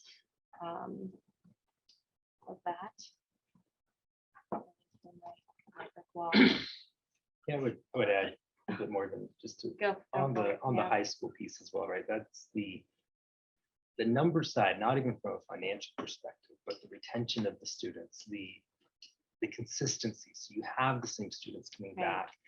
That's where the real beauty for the high schoolers comes in, and it actually increases theirs. And while, yeah, I get I have a 7th grader who's really not thrilled about the idea of becoming a 9th grader with the 7th graders still there. It's like, what? I graduated from middle school, but not leave middle school? That sounds horrible timing for me. So I hear that side at home as well, but there's also that bigger space. There's still the 300 students, and I think there's a lot of opportunity inside of their high schoolers and middle schoolers already. My kid's in drama and spends time with a mixed age range that actually is a very wide age range, which generates a lot of, it's part of what I love about the school, is these friendships go much bigger than just that one age that they have. And I know that there's challenges that come with it, as there is with all aspects of school, but those are the pieces that for me, when we've had our conversations, when we look into the details, those are the parts that programmatically really actually resonate with excitement. And there's definitely challenges, logistical challenges to work out on all of it, but that's, you know, honestly, I look to No, Teresa no, and no, team to no. figure out the details, Yeah. right? Where do the 3-year-olds get dropped off? Do they land over And there? we've But been in the end, busy working on the all sorts details- of narratives of the that, yeah. details get worked out. Yeah. And those are the things that Yeah. we've worked through. Our multi-purpose room Right. has been way more multi-purpose than I think we Right. intended it would be when we tacked it on at the end of the Yeah. building project. But it's also, it speaks a lot to the flexibility of figuring things out Right. year after year. And the concerns are well justified. They're good questions. The questions are also part of what enables us all to figure them out, right? And that's, we lean into them. We do care about what does an individual 4-year-old, do they feel isolated or do they get to feel like the superstars on the other campus? And kids in the classroom right Perception. next to each other might have the different views. And And do they get to have reading buddies with older kids and the other kids don't, you know? Yeah. Right. so those, you know, to comment, that's the high school, like sort of high school all the way down, but I think those do really come in as the what initially might seem like a loss of opportunity. I think when it plays out can oftentimes be like that's becomes what you love about the school. And there's definitely details that we have to work through and to figure out. That doesn't be the comment I would make here. The themes I heard here around that I think we can address really are around some of the logistics with, you know, primary, some of the questions around what happens to art and music, questions around what happens to the size of the high school. To me, when we made a decision in March to move forward with this merge, we set in place a strategy, right? And our strategy, our strategic objective was to merge these two adolescent programs and create a single adolescent campus. We know we don't have the answers to solve the tactical problems that need to be solved, but those are the next set of challenges for this organization to solve this year, next year, over the next 5 years. Because we move a primary classroom into a room in this building doesn't mean it has to stay there forever. It allows us to move on to the next problem that we want to solve, which is how do we get those kids? We want them out of there. How do we get them somewhere else? And where do we get them? We want a high school bigger than 150 students. How do we go make that happen? But it doesn't preclude us from setting in place the strategy that we want to execute on. So sometimes you have to take a leap with the strategy without having all the tactical issues answered. And those are the problems that we solve going forward. And so I look at this as just saying, you know, how do we not let these questions and issues prevent us from moving forward with the strategic objective we have? How do we use those as those are the things we can all rally around for the next few years to go try to solve. And I have so much appreciation for all the work that Patrice has done over her time here. We're also about to bring in a new leader that can help us, and that'll be a lot of what we ask that person to do, is help us put together the strategic plan for the next 5 to 10 years to go solve these next set of problems. And so I'm excited to get the opportunity to move forward in that aspect as well. So, and I I think these are things that are solvable. I would just echo that. I mean, you know, again, our focus as a board is strategy. We're going to need help on the tactics, right? We're going to need input and thought, and we're really going to turn these things around and around. We're going to look to administration. We're going to look to the community. We're going to look a lot of places because we're strategic, right? And we are setting something in motion, and you have to do that where sometimes you don't have all the answers, and that is just the reality, right?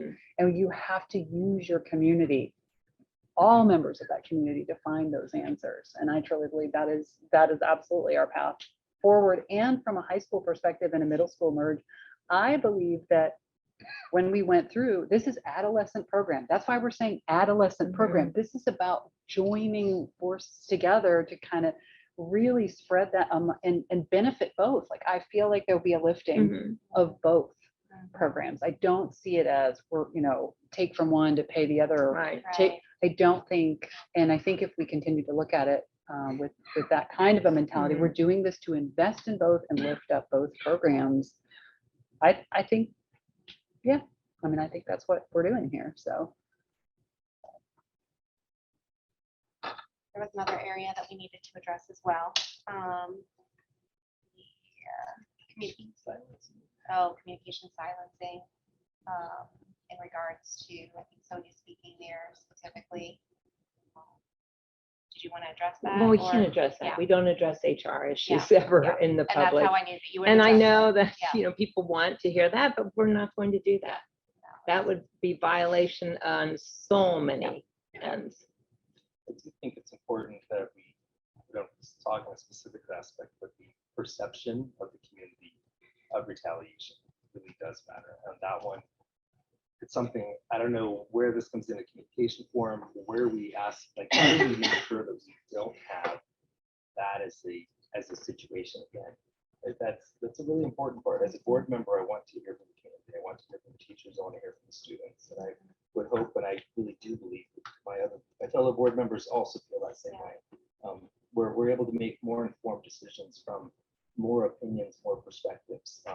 Sometimes they're shared well written, well thought out, and passion free, and other times there's a little more anger flavored into it. But I still try to hear where they're actually coming from.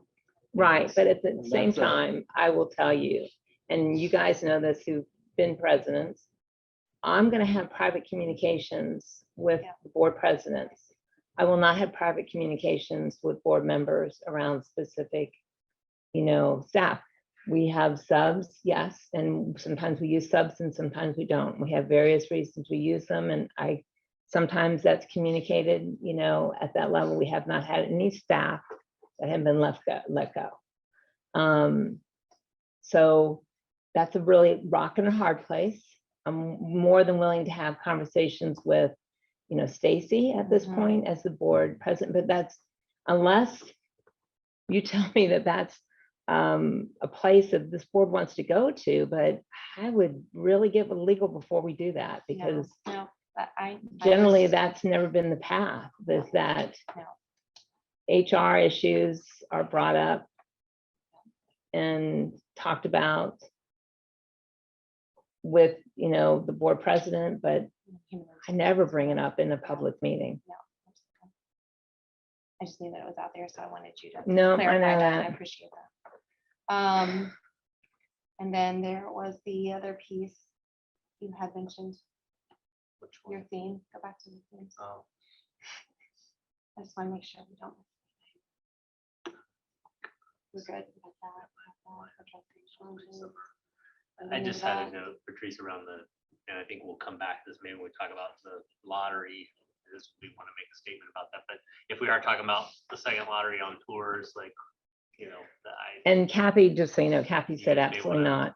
So I don't know where that came adjust from either. communication there. No, Kathy said that's not been happening. So, because, she was not trying to interrupt the meeting, but she was texting me periodically. She was, no, I don't know where that's coming from.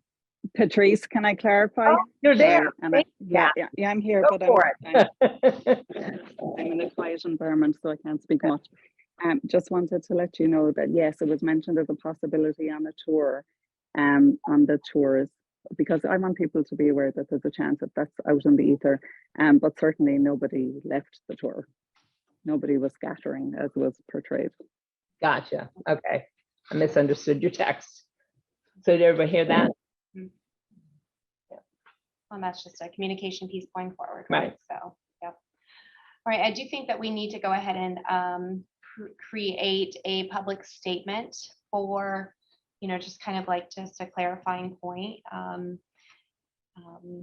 As a board, clarifying statement here, we are creating an ad hoc communication committee to address areas of improvement within our communication or within our, this is Are we where. drafting? Are we Yeah, we're talking out loud drafting. right I'm now? drafting. Okay. Meaning I want, Okay. yes, to create a statement so that we I'd can. like us to make a statement around our intentions with the lottery. And I think, Kevin, this is where we certainly could use some guidance here, like on what how we position it. And certainly that's, from my perspective, the vast majority of the anxiety that we've seen and that we want to be able to make a clarifying statement on. So I'd like to see us talk about how we can clarify that. With the board's consensus, I think I might have been the one that threw this FAQ idea out there, but it doesn't have to be in that, doesn't have to be in that format, but just, I think I would be happy to work with Patrice on putting together something that we think is accurate, that we've all kind of agreed to, that's comprehensive, that puts to bed all these things. I think most people have a sense of where we are tonight, if you happen to be in this room, but some people weren't. Not everybody's here, it's a big community. So what I'd like to do is work with Patrice on something like that and bring it as something that this communication committee can consider putting out. I know Yeah. there's a lot of things this communication committee is going to do. So many of the things that were talked about, when I was listening to Madhav talking, I was thinking like, those are exactly the things that I'm sure Kristen has in mind to address, and consistency of administration, communications and those Yeah, things. well, we So, would want to source FAQs from that. but I was thinking that perhaps I don't know that I'll be there, but could work I with will, Patrice. yeah, I'll share with you the FAQ I started on, and then that way you and I can work on it Would openly. we do that in place of a statement here? Is Well, just issue a set of FAQs, or would we make in a statement that says see FAQs? I think that, and again, I don't know that it actually comes out in a Q&A format, but I think that it's something that is better prepared. A week isn't too long, I don't think, but gives us a chance to make sure we've got it right.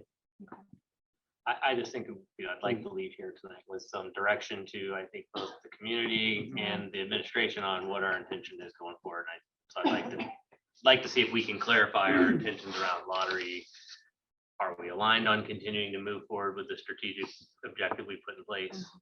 I think we should clarify to the degree that we feel comfortable with our intentions around the lottery, because to your point, don't I know would if that's agree. something we could take off the We have to. table We've been here long enough. explicitly if in 5 years we have an Yeah. issue that would, But I think the board's direction Put to us in that situation, administration is accomplish a move of middle schoolers to the other campus without the need for a lottery. Yeah. That's the direction being given to administration.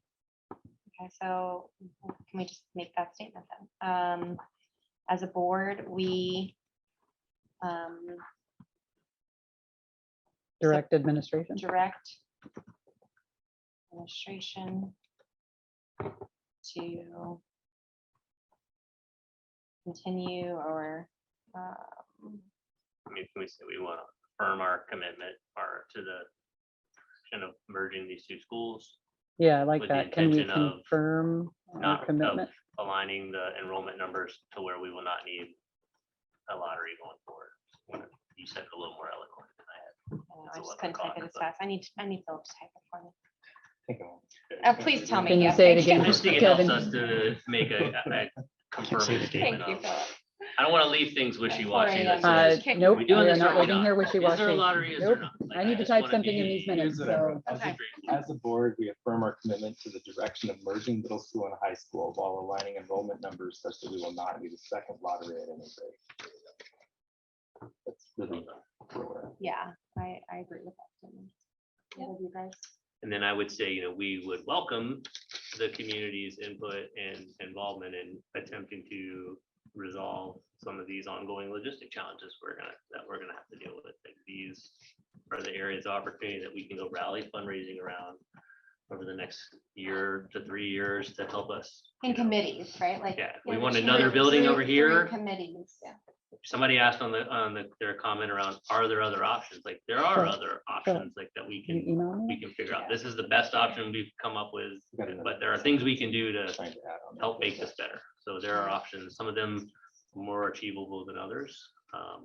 But I think that's what we can rally the community around over the next 12 to 24 months, is if we want to solve some of these and make these better, then we can go do that. Wait, Can you want to just say it again and I can type Yeah, it? well, so- Yeah, why don't we just say it one more Yeah, so time? Yeah. the first sentence is, as a board, we affirm our commitment to the direction of merging middle school and high school while aligning enrollment numbers such that we will not need a second lottery at any rate. And then I think, see kind of what you were touching on, Brett, the second sentence added to, we welcome the community's input and involvement in helping us to resolve the logistical and specific details to make the strategic direction shine.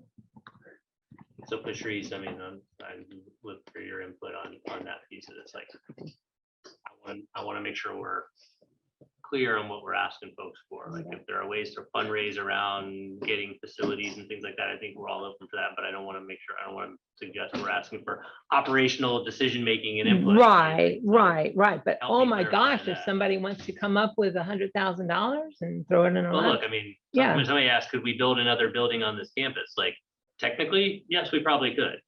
But it would, We all know the engineering challenges. right. The permitting challenges. It would the cost city just, approval I think we were challenges, told and the it would amount of be money it would cost almost $1 to million do that. just to redo the retention pond. Just to stabilize the soil. Right. Because we were gonna build, we had Right. plans to build a second Right. primary building in Right. 2017. Right. In that Yeah. location.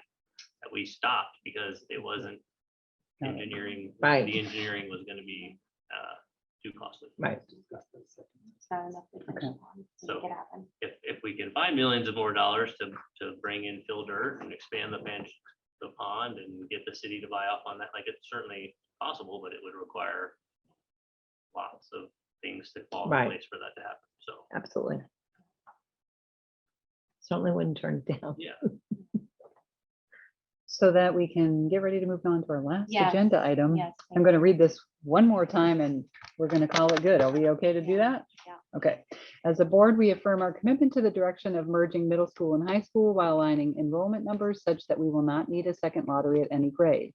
We welcome the community's input and involvement in helping us to resolve the logistic and specific details to make this strategic direction shine. Like the shine word. Is that you? No. The light on the hill. I like 11 o'clock at that. night. I Let's like go with the light on the hill. Yeah, Let's let's totally- go with Okay, that. now I'm getting Let's go punchy. with that. All right. Okay, so then that, Okay. yep, that moves us into our last item for this evening, which is the executive director planning piece. We have completed our executive director search and have reached out to Heather Clay to offer the position for the executive director. This does need to be a vote, to actually confirm and issue contract.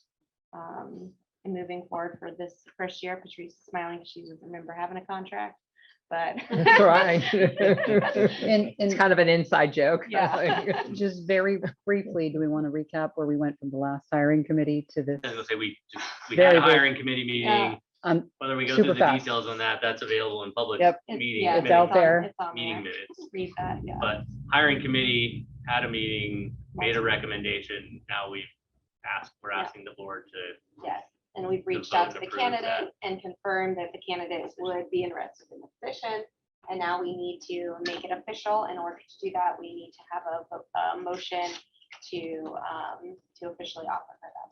I was looking to see if they were online, but they're I not. didn't, yeah. I would motion that we allow the board president to move forward, extending an offer of employment to Heather Clay to fill the executive director position. Kevin, bring that up for me if I need it. That sounded great. Motion so much better than